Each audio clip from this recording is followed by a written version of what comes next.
ಹಾಗಾಗಿ ಆರ್ಥೋ ಅಂದ್ರೆ ಬೋನ್ಸ್ ಅಂತ ಹೇಳ್ತೀವಿ, ಐಟಿಸ್ ಅಂದ್ರೆ ಇನ್ಫ್ಲಾಮೇಷನ್ ಅಂತ ಹೇಳ್ತೀವಿ.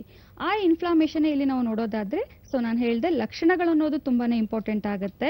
ಆ ಇನ್ಫ್ಲಾಮೇಷನ್ ಅಥವಾ ಉರಿಯೂತ ಅಂತ ನಾವು ಯಾವಾಗ ಹೇಳ್ತೀವಿ, ಯಾವ ಒಂದು ಕಂಡೀಷನ್ ಅಲ್ಲಿ ಅಂತ ಹೇಳ್ತೀವಿ ಅಂದ್ರೆ ಸಂಧಿದಲ್ಲಿ ಅಥವಾ ಸಂಧಿಗಳಲ್ಲಿ ಪೇನ್ ಕಾಣಿಸ್ಕೊಳ್ಳುವಂಥದ್ದು, ಮತ್ತೆ ಊತ ಕಾಣಿಸ್ಕೊಳ್ಳುವಂಥದ್ದು, ಬಿಸಿ ಕಾಣಿಸ್ಕೊಳ್ಳುವಂಥದ್ದು ಅಥವಾ ಕೆಂಪಾಗಿ ಕಾಣಿಸ್ಕೊಳ್ಳುವಂಥದ್ದು, ಇಂತಹ ಲಕ್ಷಣಗಳಿಗೆ ನಾವಿಲ್ಲಿ ಸಂಧಿವಾತದ ಸಮಸ್ಯೆ ಅಂತ ನಾವಿಲ್ಲಿ ಡಯಾಗ್ನೋಸ್ ಮಾಡ್ತೀವಿ. ಸರಿ ಸ್ವಪ್ನಾಲಿ ಅವರೇ, ಈ ಕಾರ್ಯಕ್ರಮವನ್ನು ನೋಡ್ತಾ ಇರುವಂತಹ ಹಲವಾರು ವೀಕ್ಷಕರಲ್ಲೂ ಕೂಡ ಹಲವಾರು ಪ್ರಶ್ನೆಗಳಿರ್ಬೋದು. ಅವರು ನೇರವಾಗಿ ನಿಮ್ ಜೊತೆ ಮಾತಾಡಬೇಕು ಅಂತ ಹಲವಾರು ಜನ ಕಾಲ್ ಮಾಡ್ತಿದ್ದಾರೆ. ಅಂತ ಒಂದು ಕಾಲರ್ನ ನಾನಿವಾಗ ತಗೊಳ್ತೀನಿ. ಹಲೋ ಹಲೋ, ಸ್ವಲ್ಪ ಜೋರಾಗಿ ಮಾತಾಡಿ. ಯಾರು ಮಾತಾಡೋದು? ಹಲೋ ಮೇಡಮ್, ನನ್ನ ಹೆಸರು ಮಲ್ಲೇಶ್ ಅಂತ. ಸರಿ ಮಲ್ಲೇಶ್ ಅವರೇ, ಡಾಕ್ಟರ್ ಇದ್ದಾರೆ. ಕಾಯಿಲೆಗೆ ಸಂಬಂಧಪಟ್ಟಂತ ಯಾವುದೇ ಪ್ರಶ್ನೆಗಳಿದ್ರು ನೇರವಾಗಿ ನೀವು ಅವ್ರ ಹತ್ರನೇ ಕೇಳಿ. ನಿಮಗೂ ಕಾಯಿಲೆ ಇದ್ರೆ ಅದನ್ನ ಪರಿಹಾರ ಕಂಡುಕೊಳ್ಳಿ. Okay madam. ಹಲೋ ಹಲೋ, ಹೇಳಿ, ಕೇಳಿಸ್ತಾ ಇದೆ, ಹೇಳಿ ಮೇಡಮ್. ನಮಸ್ತೆ ಮೇಡಮ್, ನನ್ನ ಕತ್ತಲ್ಲಿ ನೋವು ಕಾಣಿಸ್ತಾ ಇದೆ. ಇವಾಗ ಒಂದ್ 3 ತಿಂಗಳಾಯ್ತು ಸ್ಟಾರ್ಟ್ ಆಗಿ. ಓಕೆ. ನಾನು ಗಾರಿಯಲ್ಲಿ ಕೆಲಸ ಮಾಡ್ತಾ ಇರೋದು. ಓಕೆ. ಇವಾಗ ಅದು ತುಂಬಾ ನೋವು ಬರ್ತಾ ಇದೆ ಮೇಡಮ್. ರಾತ್ರಿ ದಿಂಬಿನ ಮೇಲೆ ಇಡಕ್ಕಾಗಲ್ಲ, ಚೆಂಡು ಆ ತರ ನೋವು ಬರ್ತಾ ಇದೆ. ಓಕೆ. ಈ 3 ತಿಂಗಳಿಂದ ನೀವು ಏನಾದ್ರೂ ಟ್ರೀಟ್ಮೆಂಟ್ ಅನ್ನೋದು ಉಪಯೋಗಿಸ್ತಾ ಇದ್ದೀರಾ, ತಗೊಂತಾ ಇದ್ದೀರಾ? ಹಾ ಮೇಡಮ್, ಇಲ್ಲೇ ಊರಲ್ಲಿ ತಗೊಂತಾ ಇದ್ದೇನೆ ಮೇಡಮ್ ಟ್ರೀಟ್ಮೆಂಟ್. ಓಕೆ.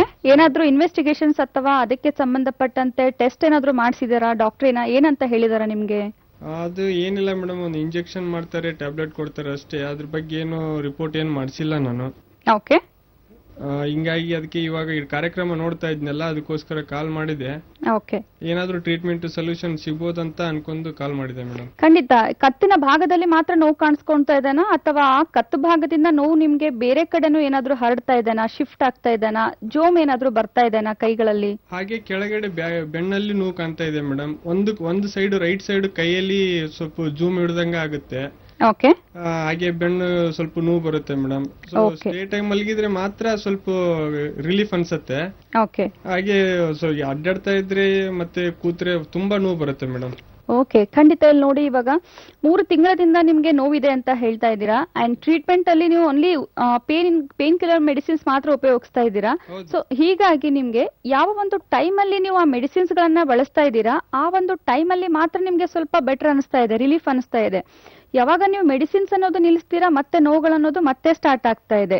ನೀವು ಸುಮಾರು ವರ್ಷಗಳಿಂದ ಈ ಗಾರೆ ಕೆಲಸ ಅನ್ನೋದು ಮಾಡ್ತಾ ಇದ್ದೀರಾ. ತುಂಬಾ ಹೆವಿ ಲಿಫ್ಟಿಂಗ್ ಇರುತ್ತೆ, ತುಂಬಾ ಭಾರ ಎತ್ತಬೇಕಾಗಿರುತ್ತೆ, ಬಗ್ಗಿ ಕೆಲಸ ಮಾಡ್ಬೇಕಿರುತ್ತೆ, ಕಂಟಿನ್ಯೂಸ್ ಆಗಿ ನಿಂತ್ಕೊಂಡ್ ಮಾಡ್ಬೇಕಿರುತ್ತೆ. ಇಂಥ ಒಂದು ಸಂದರ್ಭದಲ್ಲಿ ಏನಾಗುತ್ತೆ, ನೀವು ಮಾಡ್ತಾ ಇರುವಂತ ಕೆಲಸಗಳಿಂದ ಕಂಟಿನ್ಯೂಸ್ ಆಗಿ ನಿಮ್ಮ ಕತ್ತಿನ ಭಾಗದಲ್ಲಿ ಬೀಳುವಂತ ಒತ್ತಡದಿಂದ, ಪ್ರೆಷರ್ ಇಂದ, ನಿಮ್ಮ ನರ್ವ್ಸ್ ಮೇಲೆ ಬೀಳುವಂತ ಒತ್ತಡದಿಂದ ನರ್ವ್ಸ್ ವೀಕ್ ಆಗಿರುವಂತದ್ದು, ಬೋನ್ಸ್ ವೀಕ್ ಆಗಿರುವಂತದ್ದು, ರಕ್ತ ಸಂಚಾಲನೆಯಲ್ಲಿ ಏರುಪೇರು ಆಗುವಂತದ್ದು. ಈ ಒಂದು ಕಂಡೀಷನ್ಗೆ ಯೂಶುವಲಿ ನಾವು ಸರ್ವೈಕಲ್ ಸ್ಪಾಂಡಿಲೋಸಿಸ್ ಅಂತ ಹೇಳ್ತೀವಿ. ಎಕ್ಸಾಕ್ಟ್ ಆಗಿ ನಿಮ್ಗೆ ಸ್ಪಾಂಡಿಲೋಸಿಸ್ ಪ್ರಾಬ್ಲಮ್ ಇದೆ ಅಂತಾನೆ ಹೇಳೋದಕ್ಕಾಗೋದಿಲ್ಲ. ನೀವು ಹೇಳ್ತಾ ಇರುವಂತ ಲಕ್ಷಣಗಳ ಮುಖಾಂತರ ಇರಬಹುದು ಅಂತ ನಾನು ಹೇಳ್ತಾ ಇರೋದು. ಬಿಕಾಸ್ ಯಾವುದೇ ಒಂದು ಕಾಯಿಲೆಗೆ ನಾವು ಕರೆಕ್ಟ್ ಆಗಿ ಯಾವ ಒಂದು ಕಾಯಿಲೆ ನಿಮ್ಗೆ ಕಾಣಿಸ್ಕೊಳ್ತಾ ಇದೆ ಅಂತ ತಿಳ್ಕೊಳ್ಬೇಕು ಅಂದ್ರೆ ಅದಕ್ಕೆ ತಕ್ಕಂತೆ ಪರ್ಟಿಕ್ಯುಲರ್ ಆಗಿರುವಂತ ಟೆಸ್ಟ್ ಗಳನ್ನ ಇರುತ್ತೆ. ಅದರ ಮುಖಾಂತರ ನಾವು ಇಲ್ಲಿ ಕರೆಕ್ಟ್ ಆಗಿ ಡಯಾಗ್ನೋಸ್ ಮಾಡಬಹುದು. ಒಂದ್ಸಲ ನೀವು ಡೈರೆಕ್ಟ್ ಆಗಿ ಬಂದು ಕನ್ಸಲ್ಟ್ ಮಾಡಿದ್ರೆ ನಿಮ್ಮ ಪ್ರಾಬ್ಲಮ್ಗೆ ಶಾಶ್ವತ ಪರಿಹಾರ ಕೊಡೋದಕ್ಕೆ ಹೆಲ್ಪ್ ಮಾಡಬಹುದು. ಈ ಸಂಧಿವಾತ ಬರೋದಕ್ಕೆ ಏನ್ ಕಾರಣ ಅಂತೀರಿ? ಸಂಧಿವಾತದ ಪ್ರಮುಖವಾಗಿರುವಂತ ಕಾರಣಗಳು, ಇತ್ತೀಚಿನ ದಿನಗಳಲ್ಲಿ ನಾವು ನೋಡ್ತಾ ಇದ್ದೀವಿ ಹಲವಾರು ಕಾಯಿಲೆಗಳಲ್ಲಿ. ಸ್ಟಾರ್ಟಿಂಗ್ ಎಲ್ಲ ಹೇಳಿದ್ವಿ ಸಂಧಿವಾತದ ಸಮಸ್ಯೆ ಇತ್ತೀಚಿನ ದಿನಗಳಲ್ಲಿ ಮಕ್ಕಳರಲ್ಲೂ, ವಯಸ್ಕರಲ್ಲೂ, ಮಹಿಳೆಯರಲ್ಲೂ, ಪುರುಷರಲ್ಲೂ ಕೂಡ ಸರಿ ಸಾಮಾನ್ಯವಾಗಿ ಕಾಣ್ತಾ ಇರುವಂತ ಒಂದು ಕಾಯಿಲೆ. ಹಾಗಾದ್ರೆ ಇದಕ್ಕೆ ಪ್ರಮುಖ ಕಾರಣ ಅಂತ ನೋಡೋದಾದ್ರೆ ಎಫೆಕ್ಟ್ ಆಗೇ ಆಗುತ್ತೆ ನಮ್ಮ ಜೀವನ ಶೈಲಿ ಅನ್ನೋದು ಅಥವಾ ನಮ್ಮ ಲೈಫ್ ಸ್ಟೈಲ್ ಅನ್ನೋದು. ನಾವು ಮಾಡ್ತಾ ಇರುವಂತ ಕೆಲಸಗಳಿರ್ಬೋದು, ಲ್ಯಾಕ್ ಆಫ್ ಫಿಸಿಕಲ್ ಆಕ್ಟಿವಿಟೀಸ್ ಅಂತ ಹೇಳ್ತೀವಿ, ದಿನನಿತ್ಯದ ದೈಹಿಕ ಚಟುವಟಿಕೆಗಳು ಕಡಿಮೆ ಆಗ್ತಾ ಇರುವಂತದ್ದು, ದೈಹಿಕವಾಗಿ ಬೀಳ್ತಾ ಇರುವಂತ ಜಾಸ್ತಿ ಒತ್ತಡ ಇರಬಹುದು, ಮಾನಸಿಕವಾಗಿ ಬೀಳ್ತಾ ಇರುವಂತ ಒತ್ತಡಗಳಿರ್ಬೋದು, ಅಥವಾ ಸೆಡೆಂಟ್ರಿ ಲೈಫ್ ಅಂತ ಹೇಳ್ಬೋದು. ಸೆಡೆಂಟ್ರಿ ಲೈಫ್ ಅಂತ ಹೇಳೋದಾದ್ರೆ ಈಗ ಒಂದೇ ಕಡೆ ಕೂತ್ಕೊಂಡು ಮಾಡುವಂತ ಕೆಲಸಗಳೇ ಜಾಸ್ತಿ ಆಗಿದೆ, ಅಥವಾ ಒಂದೇ ಕಡೆ ನಿಂತ್ಕೊಂಡು ಮಾಡುವಂತ ಕೆಲಸಗಳೇ ಜಾಸ್ತಿ ಆಗಿದೆ. ಎಷ್ಟೋ ಜನರಿಗೆ ನಾವು ನೋಡ್ತೀವಿ ಕಾರ್ಖಾನೆಗಳಲ್ಲಿ, ಗಾರ್ಮೆಂಟ್ಸ್ ಅಲ್ಲಿ, ಫ್ಯಾಕ್ಟರೀಸ್ಗಳಲ್ಲಿ, ಟ್ರಾಫಿಕ್ ಸಿಗ್ನಲ್ಸ್ಗಳಲ್ಲಿ ಮಾರ್ನಿಂಗ್ ಇಂದ ಈವ್ನಿಂಗ್ ವರೆಗೂ ಕಂಟಿನ್ಯೂಸ್ ಆಗಿ ಒಂದೇ ಕಡೆ ನಿಂತ್ಕೊಂಡು ಮಾಡುವಂತ ಕೆಲಸಗಳಿರುತ್ತೆ. ಆ ಕ್ರಮೇಣವಾಗಿ ಒಂದೇ ಕಡೆ ನಿಂತ್ಕೊಂಡು ಮಾಡುವಂತ ಕೆಲಸಗಳಿಂದ ಏನಾಗುತ್ತೆ, ಈ ವೇಟ್ ಬಿಯರಿಂಗ್ ಜಾಯಿಂಟ್ಸ್ ಅಂತ ಏನ್ ಹೇಳ್ತೀವಿ, so especially weight bearing joints ಅಂತ ಹೇಳೋದಾದ್ರೆ ಆಂಕಲ್ ಜಾಯಿಂಟ್ಸ್ ಇರ್ಬೋದು, ಅಥವಾ ಮಂಡಿಗಳ ಜಾಯಿಂಟ್ ಇರ್ಬೋದು, ಅಥವಾ ನಮ್ಮ ಬ್ಯಾಕ್ ಜಾಯಿಂಟ್ ಇರ್ಬೋದು, ಹಿಪ್ ಜಾಯಿಂಟ್ ಇರ್ಬೋದು, ಇದರ ಮೇಲೆ ಜಾಸ್ತಿ ಒತ್ತಡ ಬೀಳ್ತಾ ಇರುತ್ತೆ. ಸೊ ಹೀಗಾಗಿ ಈ ವೇಟ್ ಬಿಯರಿಂಗ್ ಜಾಯಿಂಟ್ಸ್ ಮೇಲೆ ಬೀಳುವಂತ ಒತ್ತಡದಿಂದ ಮೂಳೆಗಳ ಸಾಂದ್ರತೆ ಕಡಿಮೆ ಆಗುತ್ತೆ, ಮೂಳೆಗಳು ವೀಕ್ ಆಗ್ತಾ ಹೋಗುತ್ತೆ, ಅಥವಾ ಮೂಳೆಗಳ ಡೆನ್ಸಿಟಿ ಅನ್ನೋದು ಕಡಿಮೆ ಆಗ್ತಾ ಹೋಗುತ್ತೆ. ಸೊ ಹೀಗಾಗಿ ಲ್ಯಾಕ್ ಆಫ್ ಫಿಸಿಕಲ್ ಆಕ್ಟಿವಿಟೀಸ್ ಅಥವಾ ಸೆಡೆಂಟ್ರಿ ಲೈಫ್, ಮತ್ತೆ ನಾವು ಮಾಡ್ತಾ ಇರುವಂತ ಕೆಲಸ, ಈ ಆರ್ಥ್ರೈಟಿಸ್ ಅಥವಾ ಸಂಧಿವಾತ ಬರೋದಕ್ಕೆ ಒಂದು ಪ್ರಮುಖ ಕಾರಣ ಅಂತ ಹೇಳ್ಬೋದು. ಇನ್ನು ಎರಡನೇದಾಗಿ ನಾವು ನೋಡೋದಾದ್ರೆ ಒಬೆಸಿಟಿ. ದಿನನಿತ್ಯ ನಾವು ಹಲವಾರು ಕಾಯಿಲೆಗಳನ್ನೋದು ನೋಡ್ತಾ ಇದ್ದೀವಿ. ಅಂಡ್ ಒಬೆಸಿಟಿ ಹಲವಾರು ಕಾಯಿಲೆಗಳಿಗೆ ಒಂದು ಪ್ರಮುಖ ಕಾರಣ. ಬಿಕಾಸ್ ನಮ್ಮ ಹೈಟ್ಗೆ, ನಮ್ಮ ಏಜ್ಗೆ ತಕ್ಕಂತೆ ಕ್ರಮೇಣವಾಗಿ ತೂಕ ಜಾಸ್ತಿ ಹೋದಷ್ಟು ಏನಾಗುತ್ತೆ, ಸೊ ಪ್ರತಿಯೊಂದು ಕಾಯಿಲೆಗಳನ್ನು ನಾವು ನೋಡ್ತಾ ಬರಬಹುದು. ಒಬೆಸಿಟಿಯಿಂದ ಈ ವೆರಿಕೋಸ್ ವೇನ್ ಸಮಸ್ಯೆ ಕಾಣಬಹುದು, ಒಬೆಸಿಟಿಯಿಂದ ಥೈರಾಯ್ಡ್ ಸಮಸ್ಯೆ ಕಾಣಿಸ್ಬೋದು, ಒಬೆಸಿಟಿಯಿಂದ PCOD ಸಮಸ್ಯೆ ಕಾಣಿಸ್ಬೋದು, ಅಥವಾ ಒಬೆಸಿಟಿಯಿಂದ ಬಂಜೆತನದ ಸಮಸ್ಯೆ, ಕೊಲೆಸ್ಟ್ರಾಲ್ ಸಮಸ್ಯೆ.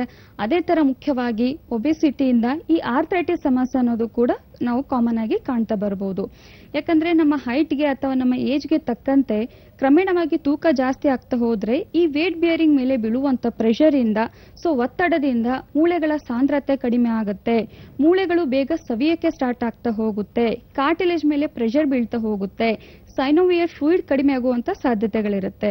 ಸೊ ಹೀಗಾಗಿ ಈ ಬೊಜ್ಜುತನ ಅನ್ನೋದು ಅಥವಾ ಒಬೆಸಿಟಿ ಅನ್ನೋದು ಒಂದು ಪ್ರಮುಖ ಕಾರಣ ಅಂತ ನಾವು ಹೇಳ್ತಾ ಬರಬಹುದು.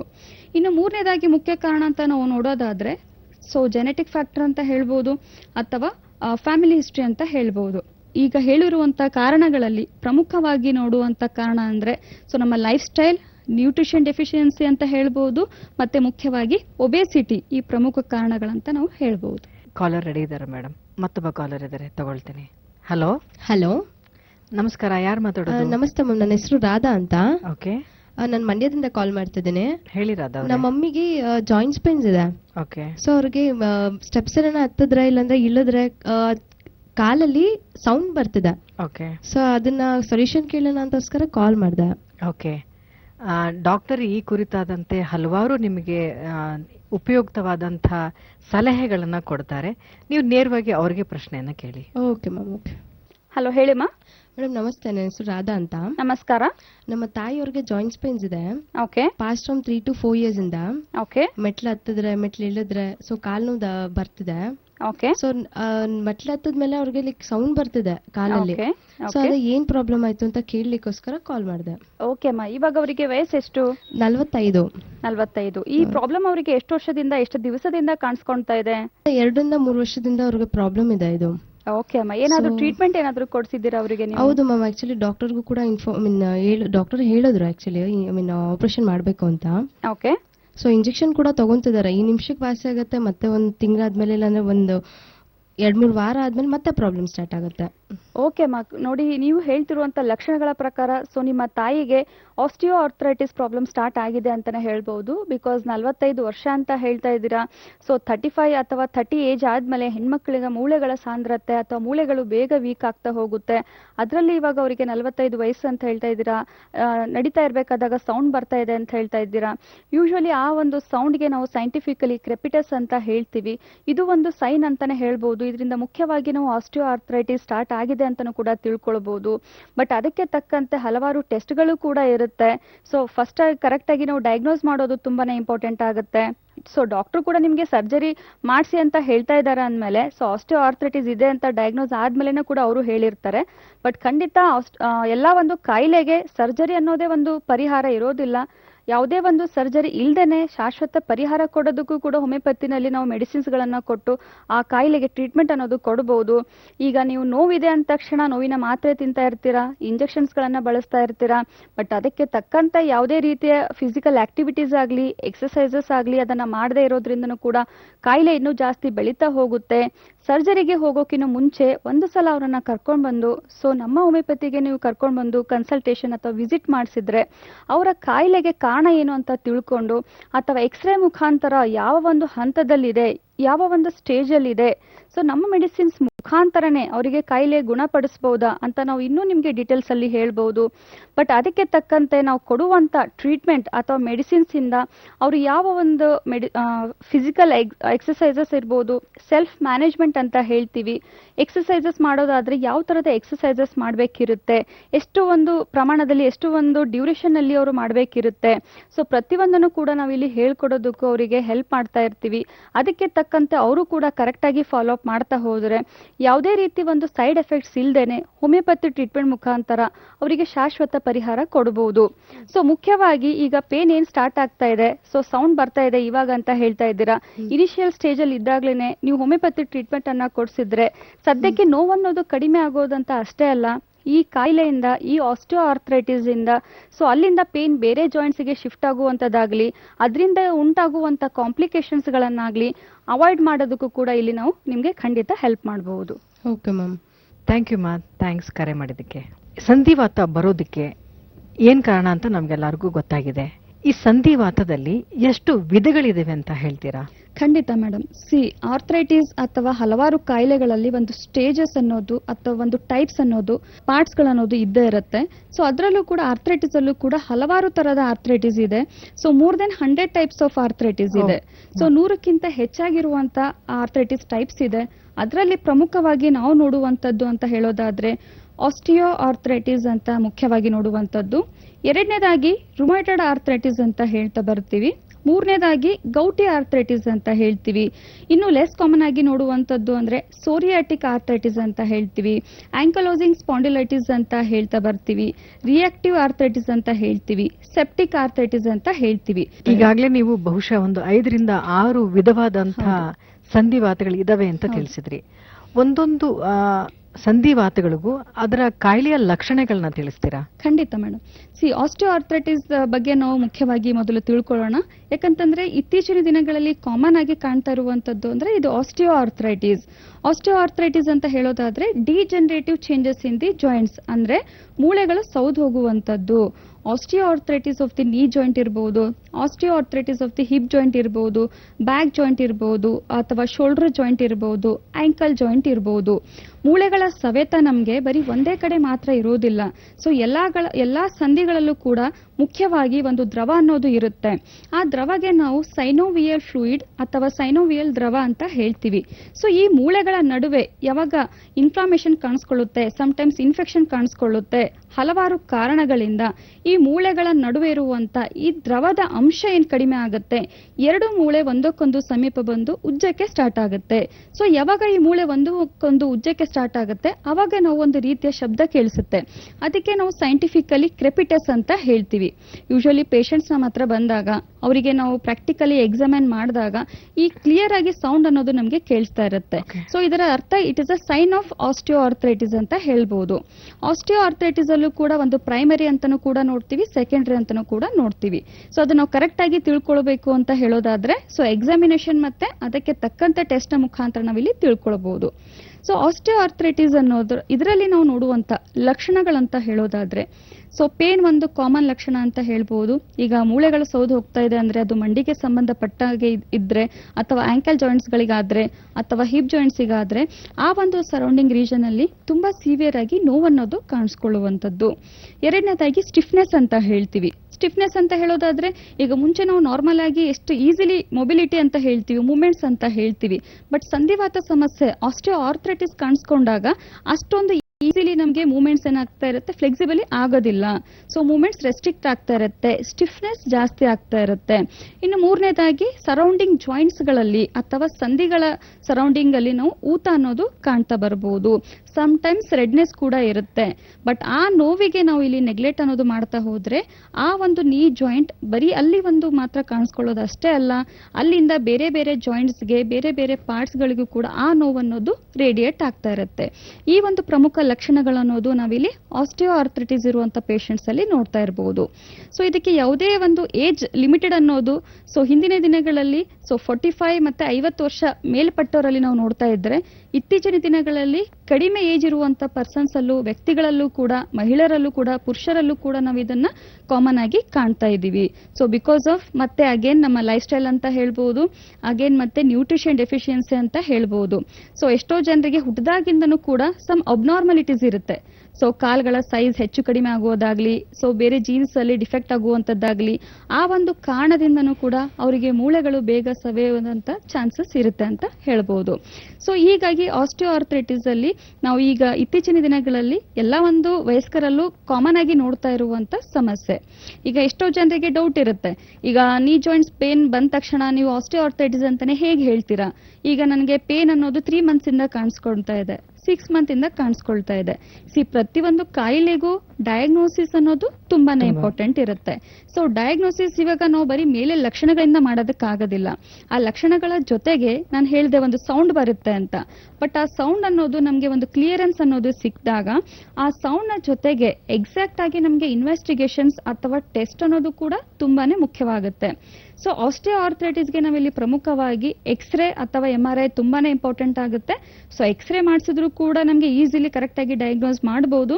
ಸೊ ಎಕ್ಸ್ರೇನ ಮುಖಾಂತರ ಸೊ ಮೂಳೆಗಳ ಸವೆತ ನಿಮಗೆ ಸ್ಟಾರ್ಟ್ ಆಗಿದೆನಾ, ಆಸ್ಟಿಯೋಆರ್ಥ್ರೈಟಿಸ್ ಸ್ಟಾರ್ಟ್ ಆದ್ರೂ ಕೂಡ ಅದು ಪ್ರೈಮರಿ ಸ್ಟೇಜ್ ಅಲ್ಲಿ ಇದೆನಾ, ಸೆಕೆಂಡರಿ ಸ್ಟೇಜ್ ಅಲ್ಲಿ ಇದೆನಾ, ಸೊ ವಿತೌಟ್ ಸರ್ಜರಿ ಹೋಮಿಯೋಪತಿನಲ್ಲಿನೇ ಕಂಪ್ಲೀಟ್ ಟ್ರೀಟ್ಮೆಂಟ್ ಕೊಡಬಹುದಾ, ಯಾವ ಒಂದು ಹಂತದಲ್ಲಿ ಇದೆ, ಎಷ್ಟರ ಮಟ್ಟಿಗೆ ಸೌದು ಹೋಗಿದೆ, ಯಾವ ಸ್ಟೇಜ್ ಅಲ್ಲಿ ಇದೆ ಅಂತ ನಾವು ಎಕ್ಸಾಕ್ಟ್ ಆಗಿ ಈ ಎಕ್ಸ್ರೇ ಮುಖಾಂತರ ನಾವು ಎಲ್ಲಾ ಒಂದು ಜಾಯಿಂಟ್ಸ್ ಅಲ್ಲಿ ಆಗಿರುವಂತ ತೊಂದರೆಗಳನ್ನ ಪತ್ತೆ ಹಚ್ಚಬಹುದು.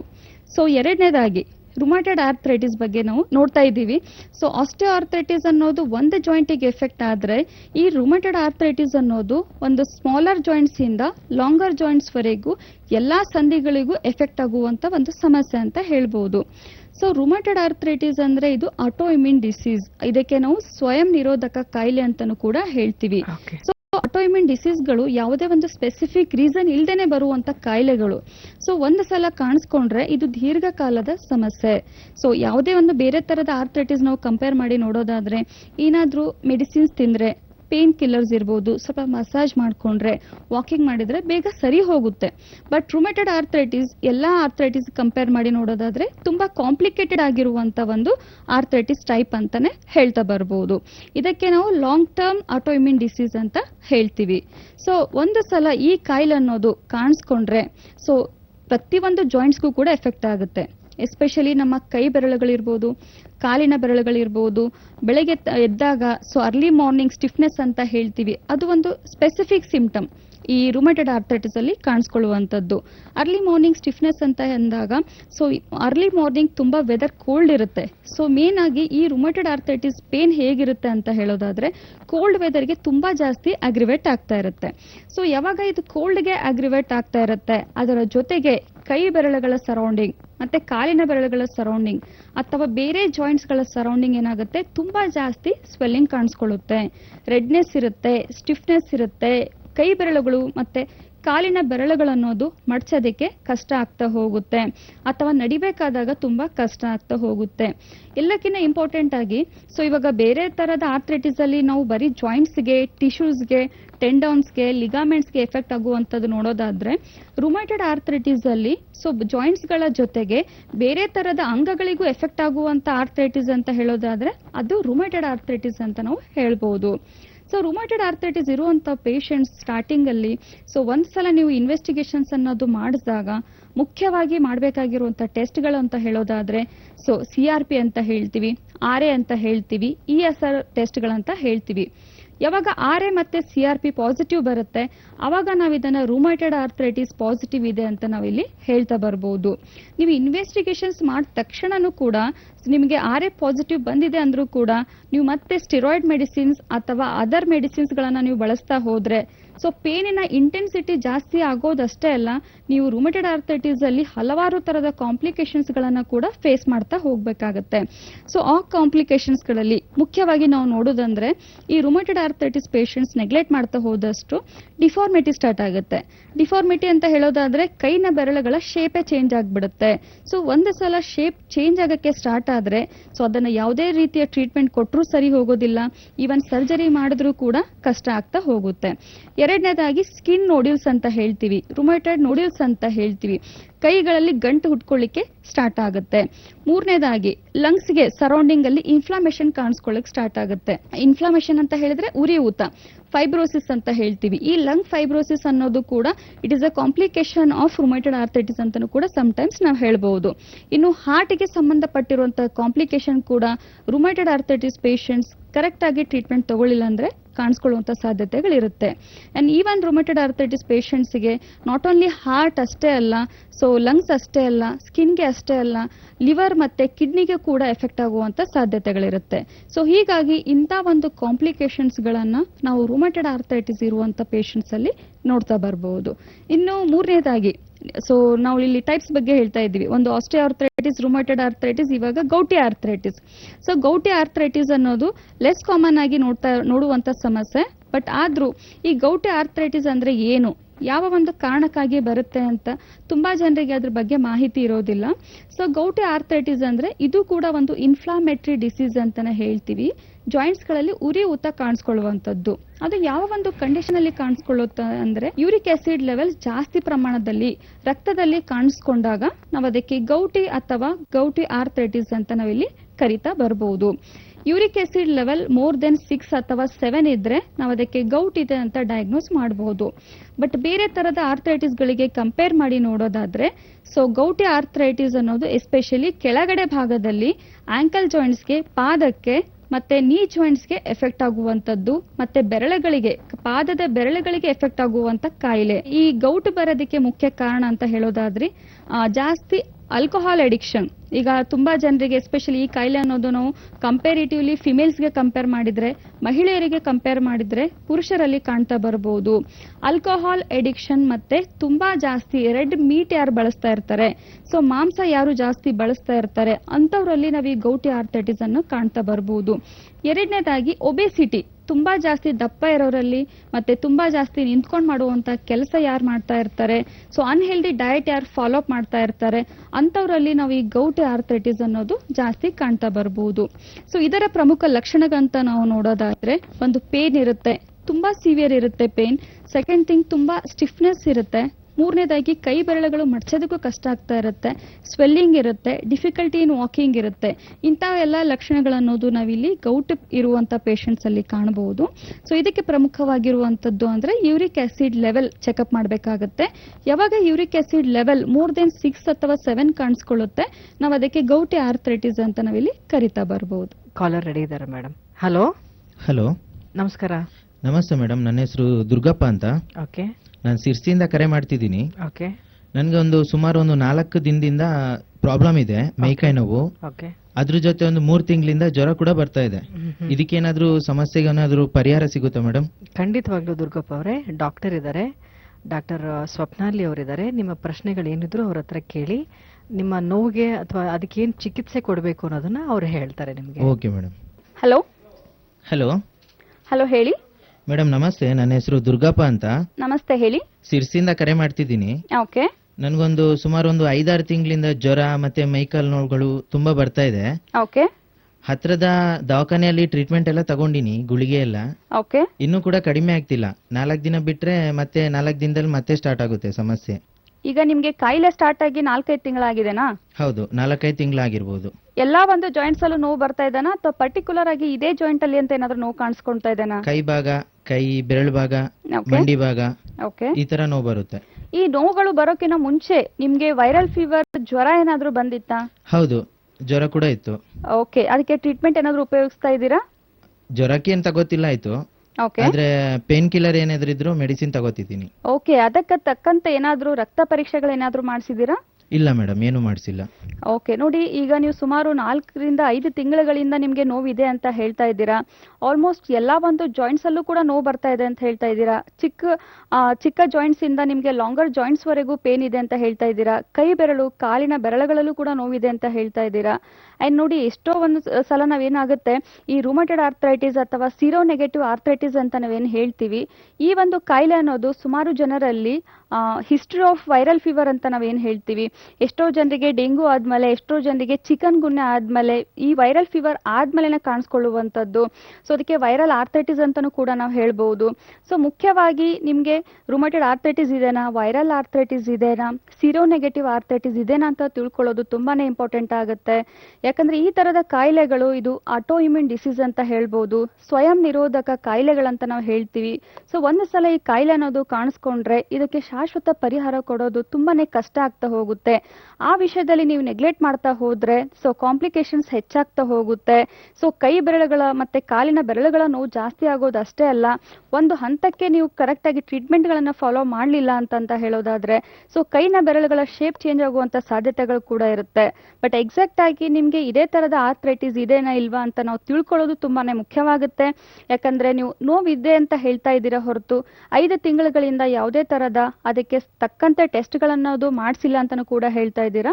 ಸೊ ಒಂದ್ಸಲ ಡೈರೆಕ್ಟ್ ಆಗಿ ಬಂದು ಕನ್ಸಲ್ಟ್ ಮಾಡಿ ನಿಮ್ಮ ಪ್ರಾಬ್ಲಮ್ಗೆ ಸೊಲ್ಯೂಷನ್ ಅನ್ನೋದು ನಾವಿಲ್ಲಿ ಕೊಡೋದಕ್ಕೆ ಹೆಲ್ಪ್ ಮಾಡ್ತೀವಿ. ಅದಕ್ಕೆ ತಕ್ಕಂತೆ ಇರುವಂತ ಇನ್ವೆಸ್ಟಿಗೇಷನ್ಸ್ ಏನಿರುತ್ತೆ, ಟೆಸ್ಟ್ಗಳೇನಿರುತ್ತೆ ಅದನ್ನ ನಾವಿಲ್ಲಿ ಮಾಡಿಸೋದಕ್ಕೆ ಹೆಲ್ಪ್ ಮಾಡ್ತೀವಿ. ಸೊ ಅದ್ರ ಮುಖಾಂತರ ನಿಮ್ಗೆ ಕಾಯಿಲೆ ಯಾವ ತರ ಇದೆ, ಇಂಟೆನ್ಸಿಟಿ ಎಷ್ಟಿದೆ, ಅಥವಾ ನಿಮಗೆ RA-CRP ಏನಾದರೂ ಪಾಸಿಟಿವ್ ಬಂದರೂ ಕೂಡ ಯಾವ ಒಂದು ಲೆವೆಲ್ ಅಲ್ಲಿ ಇದೆ, ಅದರ ಮುಖಾಂತರ ನಾವಿಲ್ಲಿ ಟ್ರೀಟ್ಮೆಂಟ್ ಅನ್ನೋದು ಸ್ಟಾರ್ಟ್ ಮಾಡ್ತೀವಿ. ಆಯ್ತ್ರಿ ಮೇಡಮ್, ಆಯ್ತ್ರಿ, ನಮಸ್ತೆ. Thank you. ದುರ್ಗಪ್ಪ ಅವರೇ, ಕರೆ ಮಾಡೋದಕ್ಕೆ ಧನ್ಯವಾದಗಳು. ಡಾಕ್ಟರ್, ಈಗ ನಾವು ಎಷ್ಟು ಲಕ್ಷಣಗಳಿದಾವೆ, ಎಷ್ಟು ವಿಧವಾದಂಥ ಆರ್ಥ್ರೈಟಿಸ್ ಇದಾವೆ ಅಂತ ನಾವು ತಿಳ್ಕೊಂಡ್ವಿ. ಆದ್ರೆ ಸಾಮಾನ್ಯವಾಗಿ ಈ ಪೇನ್ ಬಂದ ಕೂಡಲೇ ನಮಗೆ ಸಂಧಿವಾತದ ಕಾಯಿಲೆ ಇದೆ ಅಂತ ಯಾರಿಗೂ ಗೊತ್ತಾಗಲ್ಲ. ನಾವೇನೋ ಇವತ್ತು ಸ್ಟ್ರೆಸ್ಫುಲ್ ಆದಂತ ಕೆಲಸ ಮಾಡಿದೀವಿ ಅಂತನೋ ಒಂದು ಪೇನ್ ಕಿಲ್ಲರ್ ಮಾತ್ರೆ ತಗೊಳ್ತಾರೆ ಅಥವಾ ಸ್ಪ್ರೇ ಹಾಕೊಂಡು ಪೇನ್ ವಾಸಿ ಆಯ್ತು ಅಂತ ಸುಮ್ಮನೆ ಆಗ್ಬಿಡ್ತಾರೆ. ಆದ್ರೆ ನಮಗೆ ಆರ್ಥ್ರೈಟಿಸ್ ಇದೆ ಅಂತ ಒಬ್ಬ ಪೇಷಂಟ್ ಅದನ್ನ ಹೇಗೆ ಕಂಡು ಹಿಡ್ಕೊಳ್ತಾನೆ, ಅದರ ಲಕ್ಷಣಗಳೇನು ಅಂತ ನೀವೊಂದು ತಿಳಿಸ್ಕೊಡಿ. ಖಂಡಿತ. ಇವಾಗ ಸೊ ನಾವು ಆಸ್ಟಿಯೋಆರ್ಥ್ರೈಟಿಸ್, ರುಮಟೆಡ್ ಆರ್ಥ್ರೈಟಿಸ್ ಮತ್ತೆ ಗೌಟ್ ಆರ್ಥ್ರೈಟಿಸ್ ಬಗ್ಗೆ ನಾವಿಲ್ಲಿ ನೋಡಿದ್ವಿ. ಸೊ ಪ್ರತಿಯೊಂದು ಕಾಯಿಲೆಗೆ ತನ್ನದೇ ಆದ ಒಂದು ಲಕ್ಷಣಗಳಿರುತ್ತೆ. ಅದರ ಜೊತೆಗೆ diagnosis is very much important. ಮತ್ತೆ ಅದರ ಜೊತೆಗೆ ತನ್ನದೇ ಆದ ಒಂದು ಇನ್ವೆಸ್ಟಿಗೇಷನ್ಸ್, ಬ್ಲಡ್ ಟೆಸ್ಟ್ ಇರ್ಬೋದು, ಅದರ್ ಇನ್ವೆಸ್ಟಿಗೇಷನ್ಸ್ ಇರ್ಬೋದು, ತುಂಬಾನೇ ಇಂಪಾರ್ಟೆಂಟ್ ಆಗುತ್ತೆ. ಅದ್ರ ಮುಖಾಂತರನೇ ನಾವು ಕಾಯಿಲೆ ಅನ್ನೋದು ಈಸಿಲಿ ಡಯಾಗ್ನೋಸ್ ಮಾಡಬಹುದು. ಬಿಕಾಸ್ ಎಷ್ಟೋ ಜನರಿಗೆ ನೋಡೋದಕ್ಕೆ ಒಂದೇ ತರ ಲಕ್ಷಣಗಳಿರುತ್ತೆ. ಮೇಲೆ ಲಕ್ಷಣಗಳನ್ನ ನೋಡಿದ ತಕ್ಷಣ ನಿಮ್ಗೆ ಇದೇ ಆರ್ಥ್ರೈಟಿಸ್ ಇದೆ, ನಿಮ್ಗೆ ಇದೇ ಆರ್ಥ್ರೈಟಿಸ್ ಇದೆ ಅಂತ ನಾವು ಹೇಳೋದಕ್ಕೆ ಕಷ್ಟ ಆಗುತ್ತದೆ. ಸೊ ಈಗ ನಾವು 3 ಆರ್ಥ್ರೈಟಿಸ್ ಬಗ್ಗೆ ನಾನು ಹೇಳಿದೆ. ಸೊ ಈಗ ನಾವು ನೆಕ್ಸ್ಟ್ ಕಾಮನ್ ಆಗಿ ನೋಡುವಂತದ್ದು ಅಂದ್ರೆ ಒಂದು ಸೋರಿಯಾಟಿಕ್ ಆರ್ಥ್ರೈಟಿಸ್ ಅಂತಾನು ಕೂಡ ನಾವು ಹೇಳ್ಬೋದು. ಸೊ ಸೋರಿಯಾಟಿಕ್ ಆರ್ಥ್ರೈಟಿಸ್ ಕೂಡ ಒಂದು ಆಟೋ ಇಮ್ಯೂನ್ ಕಾಯಿಲೆ. ಈ ಸೋರಿಯಾಟಿಕ್ ಆರ್ಥ್ರೈಟಿಸ್ ಅನ್ನೋದು ಎಲ್ಲರಲ್ಲಿ ಕಾಣಿಸ್ಕೊಳ್ಳಲ್ಲ.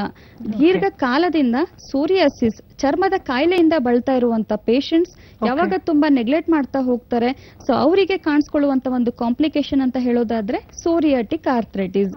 ಇದು ಕೂಡ ಒಂದು ಸಿಮಿಲರ್ ಆಗಿ ರುಮಟೆಡ್ ಆರ್ಥ್ರೈಟಿಸ್ ತರನೇ ಇರುವಂತದ್ದು. ಸ್ಮಾಲರ್ ಜಾಯಿಂಟ್ಸ್ ಇಂದ ಲಾಂಗರ್ ಜಾಯಿಂಟ್ಸ್ ಅಲ್ಲಿ ಕೂಡ ಸಿವಿಯರ್ ಆಗಿ ಸಂಧಿಗಳಲ್ಲಿ ನೋವನ್ನೋದು ಕಾಣಿಸ್ಕೊಳ್ತಾ ಇರುತ್ತೆ.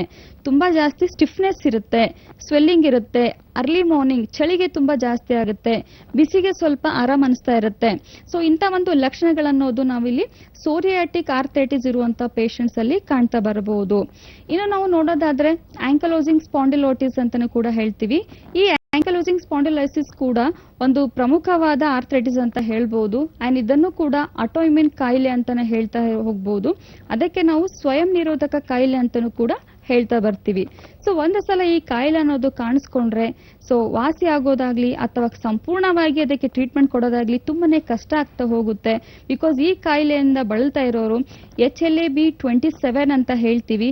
ಯಾವಾಗ ಅದು ಟೆಸ್ಟ್ ಅನ್ನೋದು ಪಾಸಿಟಿವ್ ಬರುತ್ತೆ, ಅವರಿಗೆ ತುಂಬಾ ಸ್ಟಿಫ್ನೆಸ್ ಇರುತ್ತೆ, ತುಂಬಾ ಸಿವಿಯರ್ ಆಗಿ ಕತ್ ನೋವು ಕಾಣಿಸ್ಕೊಳ್ಳುತ್ತೆ, ತುಂಬಾ ಸಿವಿಯರ್ ಆಗಿ ಸೊಂಟ ನೋವಿನ ಸಮಸ್ಯೆ ಕಾಣಿಸ್ಕೊಳ್ತಾ ಇರುತ್ತೆ, ತುಂಬಾ ಪೇನ್ ರೇಡಿಯೇಟ್ ಆಗ್ತಾ ಇರುತ್ತೆ, ನರ್ವ್ಸ್ ವೀಕ್ನೆಸ್ ಇರುತ್ತೆ, ಕ್ರಮೇಣವಾಗಿ ತೂಕ ಕಡಿಮೆ ಆಗ್ತಾ ಇರುತ್ತೆ, ತುಂಬಾ ವೀಕ್ ಆಗ್ತಾ ಹೋಗ್ತಾರೆ, ಎಲ್ಲ ಒಂದು ಜಾಯಿಂಟ್ಸ್ಗೂ ಕೂಡ ಎಫೆಕ್ಟ್ ಆಗುವಂತ ಸಾಧ್ಯತೆಗಳಿರುತ್ತೆ. ಸೊ ಮೇನ್ ಆಗಿ ಇಲ್ಲಿ ಕಾಣಿಸ್ಕೊಳ್ಳುವಂತದ್ದು ಏನು ಅಂದ್ರೆ ನಮ್ಮ ಸೊಂಟದ ಭಾಗದಲ್ಲಿರುವಂತ ಮೂಳೆಗಳೇನಿರುತ್ತೆ, ವರ್ಟೆಬ್ರಾಸ್ ಏನಿರುತ್ತೆ, ಅಲ್ಲಿ ಇನ್ಫ್ಲಾಮೇಷನ್ ಕಾಣಿಸ್ಕೊಳ್ಳುವಂತದ್ದು. ಸ್ಪೈನ್ ನ ಬೋನ್ಸ್ ಗೆ ಇನ್ಫ್ಲಮೇಷನ್ ಅಥವಾ ಸ್ಯಾಕ್ರೋ ಇಲಿಯಾಕ್ ಜಾಯಿಂಟ್ಸ್ ಅಂತ ಹೇಳ್ತೀವಿ, ಅಲ್ಲಿ ಉರಿ ಊತ ಕಾಣಿಸ್ಕೊಂಡ್ರೆ ನಾವು ಅದಕ್ಕೆ ಆಂಕಲೋಸಿಂಗ್ ಸ್ಪಾಂಡಿಲೋಟಿಸ್ ಅಂತ ಹೇಳ್ತೀವಿ. ಸೊ ಇದಕ್ಕೆ ನಾವು ಪ್ರಮುಖವಾಗಿ ಮಾಡಬೇಕಾಗಿರುವಂತ ಒಂದು ಟೆಸ್ಟ್ ಅಂತ ಹೇಳೋದಾದ್ರೆ HLA-B27 ಆಂಟಿಜನ್ ಅನ್ನ ನಾವು ಟೆಸ್ಟ್ ಮಾಡಿಸಬೇಕಾಗುತ್ತೆ. ಯಾವಾಗ ಅದು ಪಾಸಿಟಿವ್ ಬರುತ್ತೆ, ನಾವು ಈ ಒಂದು ಸಮಸ್ಯೆ, ಈ ಆರ್ಥ್ರೈಟಿಸ್ ಕಾಣಿಸ್ಕೊಂಡಿದೆ ಅಂತ ಹೇಳ್ಬೋದು. ಬಟ್ ಇದನ್ನ ಇಮಿಡಿಯೇಟ್ ಆಗಿ ಸ್ಟಾರ್ಟಿಂಗ್ ಸ್ಟೇಜ್ ಅಲ್ಲಿ ಇರಬೇಕಾದಾಗ್ಲೇನೆ ಕರೆಕ್ಟ್ ಆಗಿ ಟ್ರೀಟ್ಮೆಂಟ್ ತಗೊಂಡ್ರೆ ಖಂಡಿತ ಹೋಮಿಯೋಪತಿ ಟ್ರೀಟ್ಮೆಂಟ್ ಇಂದ ಅದನ್ನ ಗುಣಪಡಿಸಬಹುದು. ಇನ್ನು ಲೆಸ್ ಕಾಮನ್ ಆಗಿ ಅಂದ್ರೆ ಇದು ಅತಿಯಾದ ಪ್ರಮಾಣದಲ್ಲಿ ಅಥವಾ ಎಲ್ಲರಲ್ಲಿ ಕಾಣಿಸ್ಕೊಳ್ಳುವಂಥದ್ದಲ್ಲ. ಸೊ ಕಾಮನ್ ಆಗಿ ಇನ್ನು ಮಿಕ್ಕಿರುವಂಥ ನಾವು ಆರ್ಥೈಟಿಸ್ಗಳಂತ ನಾವು ನೋಡೋದಾದ್ರೆ ರಿಯಾಕ್ಟಿವ್ ಆರ್ಥೈಟಿಸ್ ಅಂತ ಹೇಳ್ತೀವಿ ಅಥವಾ ಸೆಪ್ಟಿಕ್ ಆರ್ಥೈಟಿಸ್ ಅಂತಾನೂ ಕೂಡ ಹೇಳ್ಬಹುದು. ಈ ಸೆಪ್ಟಿಕ್ ಆರ್ಥೈಟಿಸ್ ಅಥವಾ ರಿಯಾಕ್ಟಿವ್ ಆರ್ಥೈಟಿಸ್ ಅನ್ನೋದು ಸೊ ಇನ್ಫೆಕ್ಷನ್ ಇಂದ ಕಾಣಿಸ್ಕೊಳ್ಳುವಂತ ಆರ್ಥೈಟಿಸ್ ಇರುತ್ತೆ. ಈ ಇನ್ಫೆಕ್ಷನ್ ಅನ್ನೋದು ಮೂಳೆಗಳಲ್ಲಿ ಕಾಣಿಸ್ಕೊಳ್ಳೋದಕ್ಕೆ ಕಾರಣ ಅಂತ ಹೇಳೋದಾದ್ರೆ ನಮ್ಮ ಬಾಡಿನಲ್ಲಿ ಆಗಿರುವಂತ ಅದರ್ ಪಾರ್ಟ್ಸ್ ಅಲ್ಲಿ ಆಗಿರುವಂತ ಇನ್ಫೆಕ್ಷನ್ ಇಂದ ಜಾಯಿಂಟ್ಸ್ ಗಳಲ್ಲಿ ಎಸ್ಪೆಷಲಿ ಮಂಡಿ ಭಾಗದಲ್ಲಿ ಊತ ಅನ್ನೋದು ಕಾಣಿಸ್ಕೊಳ್ಳುತ್ತೆ. ಇದರಿಂದ ಏನಾಗುತ್ತೆ ಅಗೇನ್ ಮತ್ತೆ ನಮಗೆ ನೀ ಜಾಯಿಂಟ್ಸ್ ಅಲ್ಲಿ ಪೇನ್ ಕಾಣಿಸ್ಕೊಳ್ಳುವಂಥದ್ದು, ಆ ಮಂಡಿ ನೋವಿನ ಪೇನ್ ಇಂದ ಸ್ಟಿಫ್ನೆಸ್ ಕಾಣಿಸ್ಕೊಳ್ಳುವಂಥದ್ದು, ಬೇರೆ ಕಡೆ ಶಿಫ್ಟ್ ಆಗುವಂಥದ್ದು, ರೇಡಿಯೇಟ್ ಆಗುವಂಥದ್ದು, ಈ ಇನ್ಫೆಕ್ಷನ್ ಇಂದ ಕಣ್ಣಲ್ಲಿ ಇನ್ಫ್ಲಾಮೇಷನ್ ಕಾಣಿಸ್ಕೊಳ್ಳುವಂಥದ್ದು, ಕಂಜಕ್ಟಿವೈಟಿಸ್ ಅಂತ ನಾವು ಹೇಳ್ತೀವಿ, ಸ್ಕಿನ್ಗೆ ಎಫೆಕ್ಟ್ ಆಗುವಂಥದ್ದು. ಸೊ ಈ ತರದ ಲಕ್ಷಣಗಳನ್ನು ನಾವು ಇನ್ಫೆಕ್ಷನ್ ಇರುವಂತ ಸಂಧಿವಾತಗಳಲ್ಲಿ ಅಥವಾ ಆರ್ಥ್ರೈಟಿಸ್ ಅಲ್ಲಿ ನಾವಿಲ್ಲಿ ಕಾಣ್ತಾ ಬರಬಹುದು. ಮತ್ತೊಬ್ಬ ಕಾಲರ್ ರೆಡಿ ಇದ್ದಾರೆ ಮೇಡಮ್. ಹಲೋ ಹಲೋ, ನಮಸ್ತೆ ಮೇಡಮ್. ನಮಸ್ತೆ ಮಾ, ಯಾರು ಮಾತಾಡೋದು? ನಾನು ಗೌರಮ್ಮ ಅಂತ. ಗೌರಮ್ಮ ಹೇಳಿ. ನಮಸ್ಕಾರ. ನಮಸ್ತೆ, ನಾನು ಹರಪನಹಳ್ಳಿಯಿಂದ ಮಾತಾಡ್ತಿದ್ದೀನಿ ಮೇಡಮ್. ಓಕೆ. ನನಗೆ 4 ವರ್ಷದ ಹಿಂದಗಡೆ ಚಿಕನ್ ಗುನ್ಯ ಆಗಿತ್ತು ಮೇಡಮ್. ಕಾಲ್ ನಡಿಯಕ್ಕ ಆಗ್ತಿಲ್ಲ, ಬಗ್ಗಕ್ ಆಗ್ತಿಲ್ಲ, ಕುತ್ಕೊಳಕ್ ಆಗ್ತಿಲ್ಲ. ನಿಮ್ ಪ್ರೋಗ್ರಾಮ್ ನೋಡಿದೆ, ತುಂಬಾ ಚೆನ್ನಾಗ್ ಬರ್ತಿದೆ. ಅದಕ್ಕಾಗಿ ಡಾಕ್ಟರ್ ಹತ್ರ ನಮ್ ಸಮಸ್ಯೆಗಳನ್ನ ಕೇಳಿ ಏನ್ ಪರಿಹಾರ ತಗೋಬಹುದು ಅಂತ ಮಾತಾಡಕ್ಕೆ ಫೋನ್. ಖಂಡಿತವಾಗ್ಲೂ ಗೌರಮ್ಮ ಅವರೇ, ಈ ಕಾರ್ಯಕ್ರಮದ ಉದ್ದೇಶ ಕೂಡ ಅದೇನೆ. ನಿಮ್ಗೆ ಏನೇ ಸಮಸ್ಯೆ ಇದ್ರೂ ಆ ಸಮಸ್ಯೆಗೆ ಸಂಬಂಧಪಟ್ಟಂತ ಯಾವುದೇ ಪ್ರಶ್ನೆ ಇದ್ರೂ ನೀವು ಡಾಕ್ಟರ್ ಹತ್ರ ಕೇಳಿ ಅದಕ್ಕೆ ಪರಿಹಾರನ ಕಂಡುಕೊಳ್ಳಿ ಗೌರಮ್ಮ. ಹಲೋ ಹಲೋ ಹಲೋ, ಹೇಳಿಮ್ಮ. ನಮಸ್ತೆ ಮೇಡಮ್. ನಮಸ್ಕಾರ, ಹೇಳಿ. ಆಗ್ಲೇ ಶ್ರುತಿ ಅವ್ರಿಗೆ ಹೇಳ್ದಂಗೆ ನನಗೆ 4 ವರ್ಷದ ಕೆಳಗಡೆ Okay. ಚಿಕನ್ ಗುನ್ಯ ಬಂದಿತ್ತು ಮೇಡಮ್. ಓಕೆ ಚಿಕನ್ ಗುನ್ಯದಿಂದ ಫೀವರ್ ಬಂದಿತ್ತು. Okay. ಫೀವರ್ ಕಡಿಮೆ ಆಯ್ತು. ಅದಾದ್ಮೇಲೆ ಜಾಯಿಂಟ್ಸ್ ಪೇನ್ ಹಾಗೆ ಉಳ್ಕೊಂಡಿದೆ. ಓಕೆ ಫಿಸಿಯೋಥೆರಪಿ ಟ್ರೀಟ್ಮೆಂಟು ಸಹ ತಗೊಂತಾ ಇದ್ವಿ. ಓಕೆ ತಗೊಂಡಾಗ ಸ್ವಲ್ಪ ಕಡಿಮೆ ಅನ್ಸಿ ಸ್ವಲ್ಪ ಆರಾಮ್ ಅನ್ಸುತ್ತೆ. ಮತ್ತೆ ತಿರ್ಗಾ ಅದೇ ತರ ನೋವು ಇರುತ್ತೆ. ಎದ್ದೇಳಕ್ಕೂ ಕುತ್ಕೊಳಕ್ಕೂ ಬೇಗ ನಡೆದಾಡಕ್ಕೂ ಆಗೋದಿಲ್ಲ. ಓಕೆ ಸೊ ಹೀಗಾಗಿ ನಾವು ಈಗ ಯಾವ ತರ ಟ್ರೀಟ್ಮೆಂಟ್ ತಗೊಂಡ್ರೆ ಇಲ್ಲಿ ನಮಗೊಂದು ರಿಲೀಫ್ ಅನ್ನೋದು ಸಿಗತ್ತೆ, ಹೇಳ್ಕೊಡ್ತೀರಾ ಮೇಡಮ್? ಸೊ ನೋಡಿ, ಸುಮಾರು ದಿವಸದಿಂದ ನಿಮ್ಗೆ ಈ ಸಮಸ್ಯೆ ಇದೆ ಅಂತ ಹೇಳ್ತಾ ಇದ್ದೀರಾ. ಸೊ ಅವಾಗಲೇ ನಾನು ಒಬ್ರಿಗೆ ಕಾಲರಿಗೂ ಕೂಡ ಹೇಳಿದೆ. ಸೊ ಒಂದು ಸಲ ನಮಗೆ ವೈರಲ್ ಫೀವರ್ ಅಂತ ಏನು ಹೇಳ್ತೀವಿ, ಡೆಂಗು ಫೀವರ್ ಇರ್ಬೋದು, ಚಿಕನ್ ಗುನ್ಯ ಇರ್ಬೋದು, ಈ ವೈರಲ್ ಫೀವರ್ ಬಂದಾದ್ಮೇಲೆ ಎಷ್ಟೋ ಜನರಿಗೆ ಆ ಪೇನ್ಗಳು ಏನು ಉಳ್ಕೊಂಡಿದೆ, ಕೆಲವೊಬ್ಬರಿಗೆ 6 ತಿಂಗಳವರೆಗೂ ಹೋಗಿಲ್ಲ, ಕೆಲವೊಬ್ಬರಿಗೆ 6 ವರ್ಷ ಆದ್ರೂ ಆ ನೋವುಗಳನ್ನೋದು ಕಡಿಮೆ ಆಗ್ತಾ ಇಲ್ಲ. ವೈರಲ್ ಫೀವರ್ ಅಥವಾ ಈ ವೈರಲ್ ಲೋಡ್, ಇನ್ಫೆಕ್ಷನ್ ಲೋಡ್ ಎಷ್ಟು ಸ್ಟ್ರಾಂಗ್ ಆಗಿರುತ್ತೆ ಅಂದ್ರೆ ಆ ಒಂದು ಟೈಮ್ ಅಲ್ಲಿ ನಿಮ್ಗೆ ಕಾಣಿಸ್ಕೊಂಡಾಗ ಫೀವರ್ ಕಡಿಮೆ ಆಗೋದಕ್ಕೆ ನೀವೇನ್ ಇಂಗ್ಲಿಷ್ ಮೆಡಿಸಿನ್ಸ್ ಗಳನ್ನ ಬಳಸ್ತೀರಾ, ಅದರಿಂದ ನಿಮ್ಮ ಜ್ವರ ಕಡಿಮೆ ಆಗುತ್ತೆ. ಬಟ್ ಆ ರಕ್ತದಲ್ಲಿ ಆ ಇನ್ಫೆಕ್ಷನ್ ಲೋಡ್ ಹಾಗೆ ಉಳ್ಕೊಳ್ಳುತ್ತೆ. ಎಷ್ಟೋ ಜನರಿಗೆ ದಿನೇ ದಿನೇ ನಿಮ್ಮ ರೋಗ ನಿರೋಧಕ ಶಕ್ತಿ ಕಡಿಮೆ ಆಗ್ತಾ ಹೋಗುತ್ತೆ, ನಿಮ್ಮ ಮೂಳೆಗಳ ಸಾಂದ್ರತೆ ಕಡಿಮೆ ಆಗ್ತಾ ಹೋಗುತ್ತೆ, ಬೋನ್ಸ್ ವೀಕ್ ಆಗ್ತಾ ಹೋಗುತ್ತೆ. ಸೊ ಮುಂಚೆದಷ್ಟು ನಿಮ್ಮ ಬಾಡಿನಲ್ಲಿ ಆಕ್ಟಿವಿಟಿ ಸ್ಟ್ರಾಂಗ್ ಆಗಿರೋದಿಲ್ಲ. ಸೊ ಅದೆಲ್ಲಾನು ಕೂಡ ನಿಮ್ಗೆ ಜಾಸ್ತಿ ಬೆಳೀತಾ ಹೋದಷ್ಟು ಪೇನ್ಗಳು ಜಾಸ್ತಿ ಆಗ್ತಾ ಹೋಗುತ್ತೆ. ಸೊ ಮುಂಚೆ ನೀವು ಎಷ್ಟು ಆಕ್ಟಿವ್ ಆಗಿ ಕೆಲಸ ಮಾಡ್ತಾ ಇದ್ರಿ, ಇವಾಗ ನಿಮ್ಗೆ ಜಾಸ್ತಿ ಓಡಾಡೋದಕ್ಕಾಗೋದಿಲ್ಲ, ಈಸಿಲಿ ಫ್ಲೆಕ್ಸಿಬಲ್ ಮಾಡೋದಕ್ಕೆ ಕಷ್ಟ ಆಗ್ತಾ ಇರುತ್ತೆ, ಮೂವ್ಮೆಂಟ್ಸ್ ಮಾಡೋದಕ್ಕೆ ಕಷ್ಟ ಆಗ್ತಾ ಇರುತ್ತೆ. ಅದಕ್ಕೆ ತಕ್ಕಂತೆ ಹಲವಾರು ಟೆಸ್ಟ್ಗಳಿರುತ್ತೆ. ಸೊ ಖಂಡಿತ ಒಂದು ಸಲ ಅದಕ್ಕೆ ಸಂಬಂಧಪಟ್ಟಂತೆ ESR, RA ಮತ್ತೆ CRP ಅನ್ನೋ ಟೆಸ್ಟ್ಗಳನ್ನ ಮಾಡಿಸಿ ಅದ್ರ ಮುಖಾಂತರ ನಿಮ್ಗೆ ಗೊತ್ತಾಗುತ್ತೆ ನಿಮ್ಗೆ ಯಾವ ತರದ ಸಮಸ್ಯೆ ಕಾಣಿಸ್ಕೊಳ್ತಾ ಇದೆ ಅಂತ. ಈಗ ನೀವು ಹೇಳ್ತಿರುವಂತ ಲಕ್ಷಣಗಳ ಪ್ರಕಾರ ಇದನ್ನ ವೈರಲ್ ಆರ್ಥ್ರೈಟಿಸ್ ಅಂತಾನೆ ನಾವು ಹೇಳ್ತಾ ಬರ್ಬೋದು. ಸೊ ಒಂದು ಸಲ ಇದನ್ನ ಕಾಣಿಸ್ಕೊಂಡ್ರೆ ಸೊ ನಿಮ್ಗೆ ಒಂದು ಜಾಯಿಂಟ್ ಅಲ್ಲಿ ಅಂತ ಅಷ್ಟೇ ಅಲ್ಲ, ಎಲ್ಲಾ ಜಾಯಿಂಟ್ಸ್ ಗಳಲ್ಲೂ ನೋವು ಕಾಣಿಸ್ಕೊಳ್ಳುತ್ತೆ. ಅರ್ಲಿ ಮಾರ್ನಿಂಗ್ ತುಂಬಾ ಸ್ಟಿಫ್ನೆಸ್ ಇರುತ್ತೆ ನಿಮ್ಗೆ, ಕೈ ಬೆರಳುಗಳಲ್ಲಿ, ಕಾಲಿನ ಬೆರಳುಗಳಲ್ಲಿ ಸೊ ಊತ ಕಾಣಿಸ್ಕೊಳ್ಳುವಂಥದ್ದು, ಸ್ಟಿಫ್ನೆಸ್ ಇರುವಂಥದ್ದು, ಕೋಲ್ಡ್ಗೆ ಜಾಸ್ತಿ ಅಗ್ರಿವೇಟ್ ಆಗುವಂಥದ್ದು, ಸ್ವಲ್ಪ ಬಿಸಿಲಿಗೆ ಬೆಟರ್ ಫೀಲ್ ಆಗ್ತಾ ಇರುತ್ತೆ. ಅದರ ಜೊತೆಗೆ ಸ್ವಲ್ಪ ಪೌಷ್ಟಿಕ ಆಹಾರದ ಸೇವನೆ ಜಾಸ್ತಿ ಮಾಡ್ತಾ ಹೋಗಿ, ಫಿಸಿಕಲ್ ಆಕ್ಟಿವಿಟೀಸ್ ಇರುತ್ತೆ, ಎಕ್ಸಸೈಸಸ್ ಇರುತ್ತೆ, ಯಾವ ತರದ ಎಕ್ಸಸೈಸಸ್ ಮಾಡಬೇಕು ದಿನ ಮಾಡುವಂಥದ್ದು ತುಂಬಾ ಇಂಪಾರ್ಟೆಂಟ್ ಇರುತ್ತೆ. ಸೊ ವಾರ್ಮ್ ವಾಟರ್ ಜಾಸ್ತಿ ಪ್ರಿಫರ್ ಮಾಡ್ತಾ ಹೋಗಿ, ಕೋಲ್ಡ್ಗೆ ಆದಷ್ಟು ಅವಾಯ್ಡ್ ಮಾಡ್ತಾ ಹೋಗಿ. ಸೊ ಈ ತರ ನೀವು ಕೂಡ ಟ್ರೀಟ್ಮೆಂಟ್ ನ ಜೊತೆಗೆ ಮೆಡಿಸಿನ್ಸ್ ನ ಜೊತೆಗೆ ಫಾಲೋ ಅಪ್ ಮಾಡ್ತಾ ಹೋದ್ರೆ ನಿಮ್ಗೆ ಇನ್ನೂ ಬೇಗ ನಾವು ಇದಕ್ಕೆ ಸೊಲ್ಯೂಷನ್ ಕೊಡೋದಕ್ಕೆ ಹೆಲ್ಪ್ ಮಾಡಬಹುದು. ಸರಿ ಮೇಡಮ್, ಧನ್ಯವಾದ, ಬರ್ತೀವಿ. Thank you. ಗೌರಮ್ಮ ಅವರೇ, ಕರೆ ಮಾಡಿದ್ದಕ್ಕೆ ಧನ್ಯವಾದಗಳು. ಆರ್ಥ್ರೈಟಿಸ್ ಅಂತಂದ್ರೆ ಈ ಮೂಳೆಗಳಲ್ಲಿ ಆಗುವಂತ ವ್ಯತ್ಯಾಸಗಳು ಅಂತ ಹೇಳಿದ್ರಿ. ಇತ್ತೀಚಿನ ದಿನಗಳಲ್ಲಿ ಈ ಆರ್ಥ್ರೈಟಿಸ್ ಅನ್ನೋ ಕಾಯಿಲೆ ಒಳಗಡೆ ಈ ಸ್ಲಿಪ್ ಡಿಸ್ಕ್ ಅನ್ನುವಂತಹ ಕಾಯಿಲೆ ಜನರನ್ನ ತುಂಬಾನೇ ಕಾಡ್ತಾ ಇದೆ. ಇದು ಯಾವ ಏಜ್ ಗ್ರೂಪ್ ಬರುತ್ತೆ? ಈ ಸ್ಲಿಪ್ ಡಿಸ್ಕ್ ಅಂದ್ರೆ ಏನು ಅಂತ ಜನರಿಗೆ ತಿಳಿಸ್ಕೊಡಿ. ಓಕೆ, ಸೊ ನೋಡಿ, ಮುಖ್ಯವಾಗಿ ಈಗ ಈ ಡಿಸ್ಕ್ ಸಂಬಂಧಪಟ್ಟಿರುವಂತದ್ದು ಅಂದ್ರೆ ಇದು ನಮ್ಮ ಬ್ಯಾಕ್ಗೆ ಸಂಬಂಧಪಟ್ಟಿರುವಂತದ್ದು. ಡಿಸ್ಕ್ ಪ್ರಾಬ್ಲಮ್ಸ್ ಅನ್ನೋದು ಇತ್ತೀಚಿನ ದಿನಗಳಲ್ಲಿ ನಾವು ಜಾಸ್ತಿ ಪ್ರಮಾಣದಲ್ಲಿ ನೋಡ್ತಾ ಇದ್ದೀವಿ. ಸೊ ಡಿಸ್ಕ್ಗೆ ಅಂದ್ರೆ ನಮ್ಗೆ ಬ್ಯಾಕ್ಗೆ, ನಮ್ಮ ಸೊಂಟದ ಭಾಗದ ಬೋನ್ಸ್ಗೆ ಸಂಬಂಧ ಸಂಬಂಧಪಟ್ಟಿರುವಂತದ್ದು. ಪ್ರತಿಯೊಂದು ಮನುಷ್ಯನಲ್ಲಿ ಈ ಬ್ಯಾಕ್ ಬೋನ್ಸ್ ಅಥವಾ ಸೊಂಟದ ಭಾಗದಲ್ಲಿರುವಂತ ಬೋನ್ಸ್ ಯಾವ ತರ ರಚನೆ ಆಗಿರುತ್ತೆ ಅಂದ್ರೆ, ನಮ್ಗೆ ಕತ್ತಿನ ಭಾಗದಿಂದ ಸೊಂಟದ ಭಾಗದವರೆಗೂ 33 ಮೂಳೆಗಳಂತ ನಾವು ಹೇಳ್ತೀವಿ, ಅಥವಾ 33 ವರ್ಟೆಬ್ರಾಸ್ ಅಂತ ನಾವು ಹೇಳ್ತೀವಿ. ಸೊ ಇದಕ್ಕೆ ನಾವು ಡಿವೈಡ್ ಮಾಡಿ ನೋಡೋದಾದ್ರೆ, ಕತ್ತಿನ ಮೇಲ್ಭಾಗಕ್ಕೆ ನಾವು ಸರ್ವೈಕಲ್ ರೀಜನ್ ಅಂತ ಹೇಳ್ತೀವಿ. ಸೊ ಅದ್ರ ಕೆಳಗಡೆ ಭಾಗಕ್ಕೆ ನಾವು ಥೊರಾಸಿಕ್ ರೀಜನ್ ಅಂತ ಹೇಳ್ತೀವಿ. ಇನ್ನು ಕೆಳಗಡೆ ಭಾಗದ ಸೊಂಟದ ಭಾಗದಕ್ಕೆ ನಾವಿಲ್ಲಿ ಲಂಬಾರ್ ರೀಜನ್ ಅಂತ ಹೇಳ್ತೀವಿ. ಇನ್ನು ಅದಕ್ಕಿಂತ ಕೆಳಗಡೆ ಭಾಗದಲ್ಲಿ ನಾವು ನೋಡೋದಾದ್ರೆ ಸ್ಯಾಕ್ರಲ್ ರೀಜನ್ ಮತ್ತೆ ಲಾಸ್ಟ್ಗೆ ನಾವು ಕೊಕಿಕ್ಸ್ ಅಂತ ಹೇಳ್ತೀವಿ. ಸೊ ಈ ತರ ನಾವು ಟೈಪ್ಸ್ ಆಗಿ ಇಲ್ಲಿ ಹಿಂದಿನ ಭಾಗಕ್ಕೆ ಬೆನ್ನಿನ ಭಾಗಕ್ಕೆ ನಾವು ಡಿವೈಡ್ ಮಾಡಿ ನೋಡುವಂತದ್ದು. ಸೊ ಮೊದಲನೇದಾಗಿ ಸ್ಲಿಪ್ ಡಿಸ್ಕ್ ಅಥವಾ ಡಿಸ್ಕ್ ಪ್ರಾಬ್ಲಮ್ಸ್ ಅನ್ನೋದು ಯಾವಾಗ ಕಾಣಿಸ್ಕೊಳ್ಳುತ್ತೆ ಅಂದ್ರೆ, ಮುಖ್ಯವಾಗಿ ನಾವು ಕೂಡುವಂತ ಪೊಸಿಷನ್ ಏನಿರುತ್ತೆ, ನಾವು ಮಾಡ್ತಾ ಇರುವಂತ ಕೆಲಸಗಳನ್ನೋದು ಕೂತ್ಕೊಂಡು ಮಾಡುವಂತ ಪೋಸ್ಚರ್ ಇರ್ಬೋದು, ಮಲ್ಕೊಂಡಾಗ ಇರುವಂತ ಪೋಸ್ಚರ್ ಇರ್ಬೋದು. ಸೊ ನಾವು ಮಾಡ್ತಿರುವಂತ ಕೆಲಸದ ಮೇಲೆ ತುಂಬಾನೇ ಡಿಪೆಂಡ್ ಆಗುತ್ತೆ. ಎರಡನೇದಾಗಿ ಹೆವಿ ಲಿಫ್ಟಿಂಗ್. ಇವಾಗ ನಮ್ಮ ಹೈಟ್ಗೆ ನಮ್ಮ ಏಜ್ಗೆ ತಕ್ಕಂತೆ ನಾವು ಎಷ್ಟು ತೂಕ ಎತ್ತಬಹುದಾಗುತ್ತೆ, ನಮ್ಮ ಜಾಯಿಂಟ್ಸ್ ಎಷ್ಟು ಅನ್ನೋದು ಬಿಯರ್ ಮಾಡಬೇಕಾಗುತ್ತೆ, ಅಷ್ಟೇ ಮಾಡೋಕ್ಕಾಗೋದು.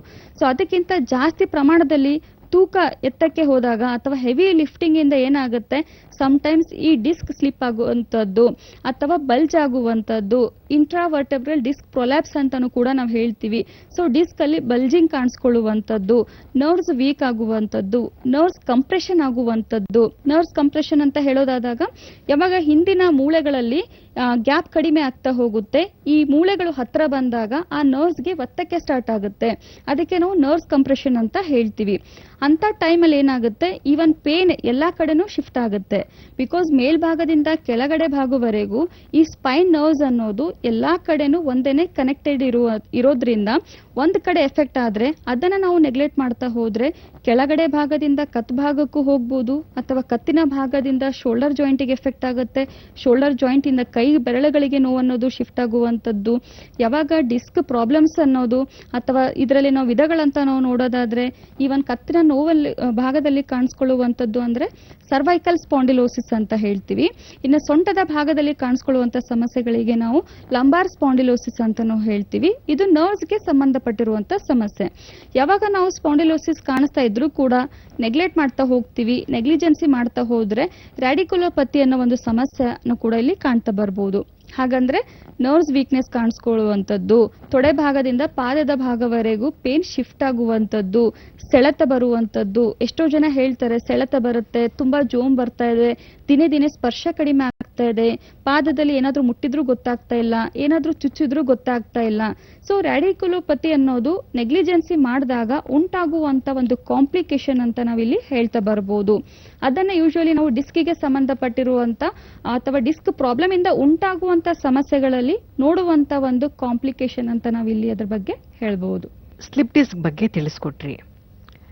ಇತ್ತೀಚಿನ ನಮ್ಮೆಲ್ಲರ ಜೀವನ ಶೈಲಿ ಕೂಡ ಈ ಆರ್ಥರೈಟಿಸ್ ಕಾಯಿಲೆಗೆ ಕಾರಣ ಅಂತ ಹೇಳಿದ್ರಿ.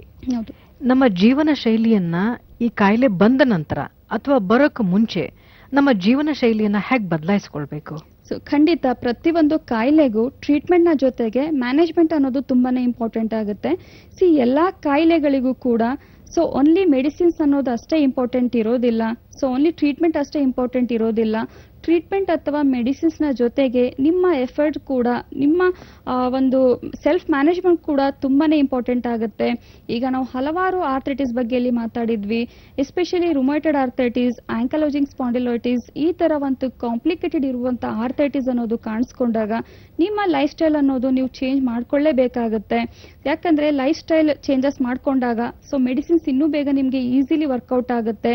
ಅಲಾಂಗ್ ವಿತ್ ನಾವು ಕೊಡುವಂತ ಹೋಮಿಯೋಪತಿ ಚಿಕಿತ್ಸೆ ಟ್ರೀಟ್ಮೆಂಟ್ ನ ಜೊತೆಗೆ ನಾವು ಹೇಳುವಂತ ಡಯಟರಿ ಫಾಲೋಸ್ ಏನಿರುತ್ತೆ, ಫಿಸಿಕಲ್ ಆಕ್ಟಿವಿಟೀಸ್ ಏನಿರುತ್ತೆ, ರೆಗ್ಯುಲರ್ ಮಾಡುವಂತ ಎಕ್ಸರ್ಸೈಸಸ್ ಏನಿರುತ್ತೆ, ಪ್ರತಿಯೊಂದು ಕೂಡ ನೀವು ಕರೆಕ್ಟ್ ಆಗಿ ಫಾಲೋ ಅಪ್ ಮಾಡ್ತಾ ಹೋದಾಗ ಹೆಲ್ದಿ ಡಯಟ್ ಮತ್ತೆ ಪೌಷ್ಟಿಕಾಹಾರನ ಸೇವನೆಯಿಂದನೂ ಕೂಡ ಬೋನ್ ಡೆನ್ಸಿಟಿ ಇಂಪ್ರೂವ್ ಮಾಡ್ಕೋಬಹುದು, ಪೇನ್ ನ ಇಂಟೆನ್ಸಿಟಿ ಕಡಿಮೆ ಮಾಡ್ಕೋಬಹುದು, ಬರುವಂತ ಕಾಂಪ್ಲಿಕೇಶನ್ಸ್ ಗಳನ್ನ ಬೇಗ ಅವಾಯ್ಡ್ ಮಾಡ್ಕೊಳ್ಳೋದಕ್ಕೂ ಕೂಡ ಇಲ್ಲಿ ಹೆಲ್ಪ್ ಮಾಡಬಹುದು. ಮತ್ತೊಬ್ಬ ಕಾಲರ್ ಇದ್ದಾರೆ. ಹಲೋ. ಹಲೋ, ನಮಸ್ಕಾರ. ನಮಸ್ತೆ ಮೇಡಮ್. ನಮಸ್ತೆ. ಹೆಸರೇನು? ನನ್ನ ಹೆಸರು ಸುಮಲತಾ. ಸುಮಲತಾ ಅವರೇ, ಹೇಳಿ. ಲಕ್ಷ್ಮೇಶ್ವರ್ಲಿಂದ ಗದಗ ಹತ್ರ ಮಾತಾಡ್ತಾ ಇದ್ದೀನಿ. ಗದಗ್ನಿಂದ ಹೇಳಿಮ್ಮ. ಮ್ಯಾಮ್ ನಿಮ್ ಕಾರ್ಯಕ್ರಮ ನೋಡ್ತಾ ಇದ್ದೀನಿ, ಡಾಕ್ಟರ್ ತುಂಬಾ ಚೆನ್ನಾಗಿ ಮಾಹಿತಿ ಕೊಟ್ಟಿದಾರಾ. ಓಕೆ ನನಗೆ ಕೂಡ ಇದೇ ತರ ಸಮಸ್ಯೆ ಇದೆ ಮ್ಯಾಮ್. ಓಕೆ ತುಂಬಾ ಎಲ್ಲ ಕಡೆ ತೋರಿಸಿದೀನಿ, ಕಡಿಮೆನೇ ಆಗಿರ್ಲಿಲ್ಲ. ಅದಕ್ಕೆ ಸ್ವಲ್ಪ ಮಾಹಿತಿ ಬೇಕಾಗಿತ್ತು ಮ್ಯಾಮ್. ಓಕೆ, ನಮ್ಮ ಹೋಮಿಯೋಪತಿಯಲ್ಲಿ ನಿಮಗೆ ಸಂಬಂಧಪಟ್ಟಂತ, ನಿಮಗೆ ಕಾಯಿಲೆಗೆ ಸಂಬಂಧಪಟ್ಟಂತ ಹಲವಾರು ಸೂಕ್ತವಾದಂತಹ ಚಿಕಿತ್ಸೆಗಳು ನಿಮಗೆ ಸಿಗ್ಬೋದು ಅನ್ನೋ ನಂಬಿಕೆನೂ ನನಗಿದೆ. ನೀವು ಡಾಕ್ಟರ್ ಹತ್ರನೇ ನೇರವಾಗಿ ನಿಮ್ಮ ಪ್ರಶ್ನೆಗಳನ್ನ ಕೇಳಿ ಸುಮಲತಾ ಅವರೇ. Okay ma'am. Hello hello hello ಹೇಳಮ್ಮ. ನಮಸ್ತೆ ಮೇಡಮ್. ನಮಸ್ಕಾರ, ಹೇಳಿ ಮ್ಯಾಮ್, ನಂಗೆ ಕಾಲಿನ ಹೆಬ್ಬೆರಳು ಇದೆ ಅಲ್ಲ, ಓಕೆ ತುಂಬಾ ಜಾಸ್ತಿ ನೋವಿದೆ.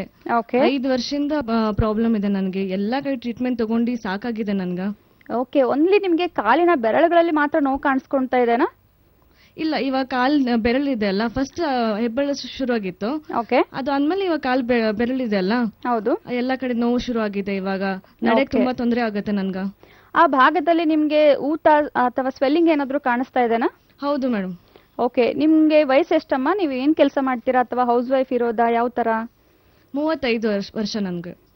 ಓಕೆ ಅಮ್ಮ. ಸೊ ಅಂದ್ರೆ ವೇಟ್ ನಂಗೆ ಜಾಸ್ತಿ ಇದೆ ಮ್ಯಾಮ್. ನನ್ಗೆ ವೇಟ್ ಕಡಿಮೆ ಮಾಡಕ್ ಹೇಳಿದಾರ. ವಾಕಿಂಗ್, ಯೋಗ Okay. ಎಲ್ಲ ಮಾಡ್ತಾ ಇದ್ದೀನಿ ಮ್ಯಾಮ್. ಓಕೆ, ಸೊ ಅದಕ್ಕೆ ಸಂಬಂಧಪಟ್ಟಂತೆ ಕೆಲವು ಟೆಸ್ಟ್ಗಳು ಕೂಡ ಇರುತ್ತೆ ಅಮ್ಮ. ಯೂರಿಕ್ ಆಸಿಡ್ ಟೆಸ್ಟ್ ಏನಾದ್ರು ಮಾಡಿಸಿದೀರಾ ನೀವು? ಹೌದು ಮ್ಯಾಮ್, ಮಾಡಿಸಿದೀನಿ. ಏನಂತ ಹೇಳಿದಾರೆ ಡಾಕ್ಟರ್ ನಿಮ್ಗೆ? ಅದು ಜಾಸ್ತಿ ಇದೆ ಅಂತ ಹೇಳಿದಾರ ಮೇಡಮ್.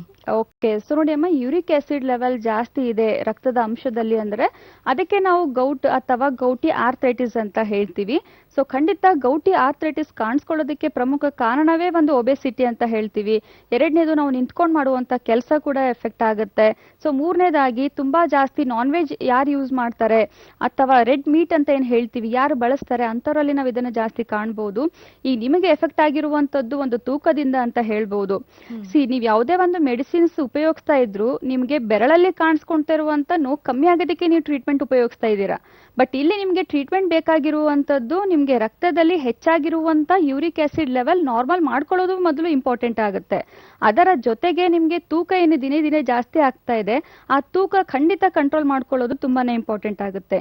ಸೊ ತೂಕ ಕಡಿಮೆ ಆಗ್ಬೇಕು ಅಂತ ಹೇಳೋದಾದ್ರೆ ಕಂಪ್ಲೀಟ್ಲಿ ಸ್ಟ್ರಿಕ್ಟ್ ಡಯಟ್ ಮಾಡೋದಾಗ್ಲಿ, ಊಟ ಬಿಡೋದಾಗ್ಲಿ ಅಂತಲ್ಲ, ನಿಮ್ಮ ಫುಡ್ ಅಲ್ಲಿ ಕ್ವಾಲಿಟಿ ಮತ್ತೆ ಕ್ವಾಂಟಿಟಿ ಅನ್ನೋದು ಮೇಂಟೈನ್ ಮಾಡಿ. ಅದರ ಜೊತೆಗೆ ಹೋಮಿಯೋಪತಿ ಟ್ರೀಟ್ಮೆಂಟ್ ಅನ್ನ ನೀವು ಬಳಸೋದ್ರಿಂದ ಓನ್ಲಿ ನಾವು ಯೂರಿಕ್ ಆಸಿಡ್ ಲೆವೆಲ್ಸ್ ನಾರ್ಮಲ್ ಮಾಡೋದಕ್ಕೆ ಅಂತ ಅಷ್ಟೇ ಅಲ್ಲ, ಒಬೆಸಿಟಿಗೂ ಕೂಡ ಟ್ರೀಟ್ಮೆಂಟ್ ಇರುತ್ತೆ. ಬಟ್ ಒಬೆಸಿಟಿಗೆ ಟ್ರೀಟ್ಮೆಂಟ್ ನಾವು ಕೊಡೋದ್ರಿಂದ ಅದರ ಜೊತೆಗೆ ನೀವು ಕೂಡ ಕರೆಕ್ಟ್ ಆಗಿ ಫಾಲೋ ಅಪ್ ಮಾಡೋದು ತುಂಬಾನೇ ಇಂಪಾರ್ಟೆಂಟ್ ಆಗುತ್ತೆ. ಗೌಟಿ ಆರ್ಥ್ರೈಟಿಸ್ ನೋವು ತುಂಬಾ ಸಿವಿಯರ್ ಇರುತ್ತೆ, ತುಂಬಾ ಸ್ಟಿಫ್ನೆಸ್ ಇರುತ್ತೆ, ನಡೆಯೋದಕ್ಕೆ ಕಷ್ಟ ಆಗುತ್ತೆ. ಹೌದು ಒಂಚೂರು ಸ್ವಲ್ಪ ನೀವು ಜಾಸ್ತಿ ನಿಂತ್ಕೊಂಡ್ರೆ ತುಂಬಾ ಪೇನ್ ಜಾಸ್ತಿ ಆಗ್ತಾ ಹೋಗುತ್ತೆ. ಪೇನ್ ಅಲ್ಲಿಂದ ಬೇರೆ ಕಡೆನೂ ಹಂತ ಹಂತವಾಗಿ ಶಿಫ್ಟ್ ಆಗಕ್ಕೆ ಸ್ಟಾರ್ಟ್ ಆಗುತ್ತೆ. ಸೊ ಈ ವಿಷಯದಲ್ಲಿ ಖಂಡಿತ ನೆಗ್ಲೆಕ್ಟ್ ಮಾಡಬೇಡಿ. ಸೊ ಹೋಮಿಯೋಪತಿ ಟ್ರೀಟ್ಮೆಂಟ್ ಅಲ್ಲಿ ಇದಕ್ಕೆ ಶಾಶ್ವತ ಪರಿಹಾರ ಇದೆ. ಸೊ ಇಲ್ಲಿ ನಾವು ನ್ಯಾನೋ ಜೆನೆಟಿಕ್ ಕಾನ್ಸ್ಟಿಟ್ಯೂಷನಲ್ ಮೆಡಿಸಿನ್ಸ್ ಅನ್ನೋದು ಬಳಸ್ತಾ ಇದ್ದೀವಿ. ಸೊ ಈ ತರದ ಮೆಡಿಸಿನ್ಸ್ ನ ಮುಖಾಂತರ ನಾವು ಓನ್ಲಿ ನಿಮ್ಗೆ ಪೇನ್ ಅನ್ನ ಅವಾಯ್ಡ್ ಮಾಡೋದಕ್ಕೆ ಅಂತ ಅಷ್ಟೇ ಅಲ್ಲ, ನಿಮ್ಮ ತೂಕ ಕಂಟ್ರೋಲ್ ಆಗೋದಕ್ಕೆ, ನಿಮ್ಮ ಬೋನ್ ಡೆನ್ಸಿಟಿ ಹೆಚ್ಚಾಗೋದಕ್ಕೆ, ನಿಮ್ಮ ಯೂರಿಕ್ ಆಸಿಡ್ ಲೆವೆಲ್ಸ್ ನಾರ್ಮಲ್ ಆಗೋದಕ್ಕೆ, ಸ್ಟ್ರೆಂಥನ್ ಬರೋದಕ್ಕೆ, ನರ್ವ್ ಸ್ಟ್ರೆಂಥನ್ ಬರೋದಕ್ಕೆ, ಪ್ರತಿಯೊಂದಕ್ಕೂ ನಾವು ಇಲ್ಲಿ ಮೆಡಿಸಿನ್ಸ್ ಕೊಡ್ತೀವಿ.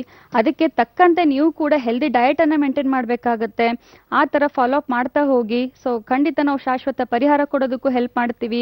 ಅದರಿಂದ ಮುಂದೆ ಬರುವಂತ ಕಾಂಪ್ಲಿಕೇಶನ್ಸ್ ಗಳನ್ನ ಕಂಪ್ಲೀಟ್ಲಿ ಅವಾಯ್ಡ್ ಮಾಡ್ಕೊಳ್ಳೋದಕ್ಕೂ ಕೂಡ ನಾವಿಲ್ಲಿ ಸೊಲ್ಯೂಷನ್ ಅನ್ನೋದು ಕೊಡ್ತಾ ಹೋಗ್ತೀವಿ.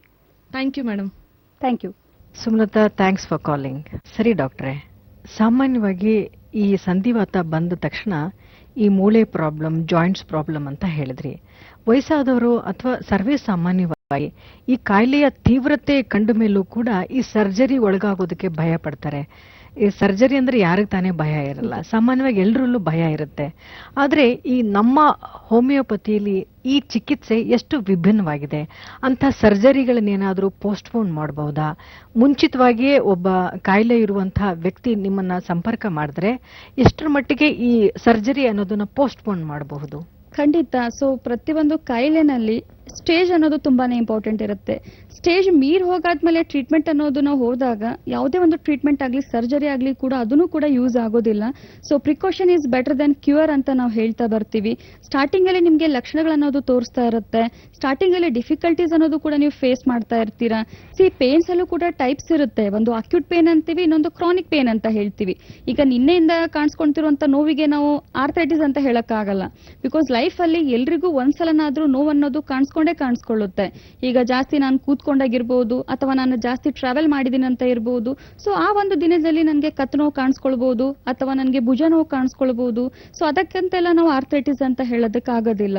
ಬಟ್ ನಿಮ್ಗೆ 3 ಮಂತ್ಸ್ ಆದ್ರೂ 6 ಮಂತ್ ಆದ್ರೂ 6 ಇಯರ್ಸ್ ಆದ್ರೂ ಸಿವಿಯರಿಟಿ ಅನ್ನೋದು ಬೆಳೀತಾನೆ ಇದೆ, ನೋವು ಅನ್ನೋದು ಕಾಣಿಸ್ಕೊಳ್ತಾ ಇದೆ, ಕಾಂಪ್ಲಿಕೇಶನ್ಸ್ ಅನ್ನೋದು ಕಾಣಿಸ್ಕೊಳ್ತಾ ಇದ್ರು ಕೂಡ ಓನ್ಲಿ ಸ್ಪ್ರೇಗಳನ್ನ ಬಳಸೋದು, ಮಾತ್ರೆಗಳನ್ನ ತಿನ್ನೋದು ಅಥವಾ ಸರ್ಜರಿಗೆ ಮೊರೆ ಹೋಗೋದ್ರಿಂದ ಯಾವುದೇ ರೀತಿ ಶಾಶ್ವತ ಪರಿಹಾರ ಸಿಗೋದಿಲ್ಲ.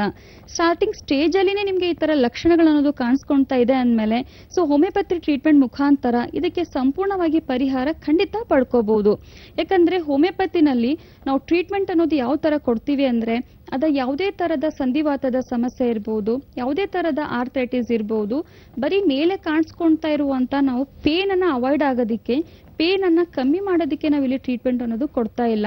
ಸೊ ಆ ನೋವು ಅನ್ನೋದು ಯಾಕೆ ಬಂದಿದೆ, ಆ ಆರ್ಥ್ರೈಟಿಸ್ ಕಾಣಿಸ್ಕೊಳ್ಳೋದಕ್ಕೆ ಪ್ರಮುಖ ಕಾರಣ ಏನು, ಸೊ ಕಾರಣ ಅನ್ನೋದು ಕರೆಕ್ಟ್ ಆಗಿ ಫೈಂಡ್ ಔಟ್ ಮಾಡಿಬಿಟ್ಟು ಆ ಕಾರಣಕ್ಕೆ, ಮೂಲ ಕಾರಣಕ್ಕೆ ನಾವು ಟ್ರೀಟ್ಮೆಂಟ್ ಅನ್ನೋದು ಕೊಡ್ತಾ ಹೋದ್ರೆ ಹಂತ ಹಂತವಾಗಿ ಕಾಯಿಲೆಗಳನ್ನು ಕಡಿಮೆನೂ ಕೂಡ ಮಾಡಬಹುದು.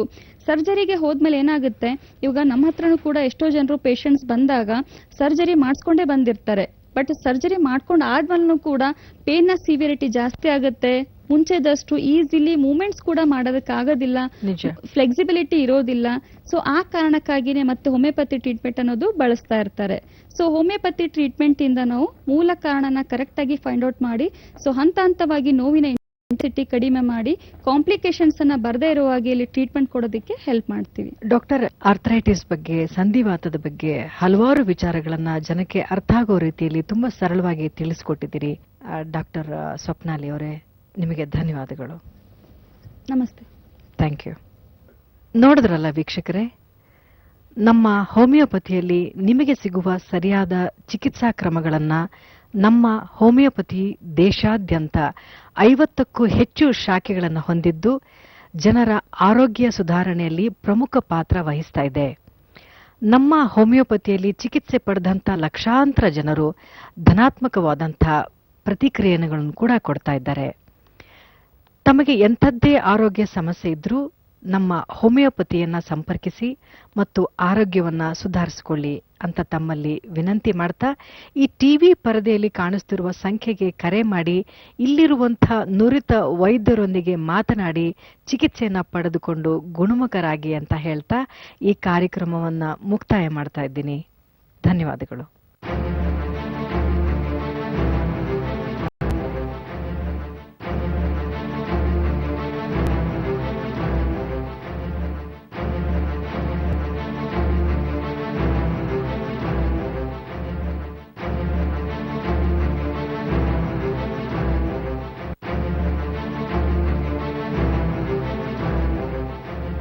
ಎಲ್ಲೂ ವಾಸಿ ಆಗದೆ ಇರೋ ಕಾಯಿಲೆಗೆ ನಮ್ಮ ಹೋಮಿಯೋಪತಿ ಶಾಶ್ವತ ಪರಿಹಾರ ಕೊಡೋದಕ್ಕೆ ಸದಾ ಸಿದ್ಧವಾಗಿರುತ್ತೆ. ನಮ್ಮ ಹೋಮಿಯೋಪತಿ ಆರೋಗ್ಯ ಸಂಜೀವನಿ.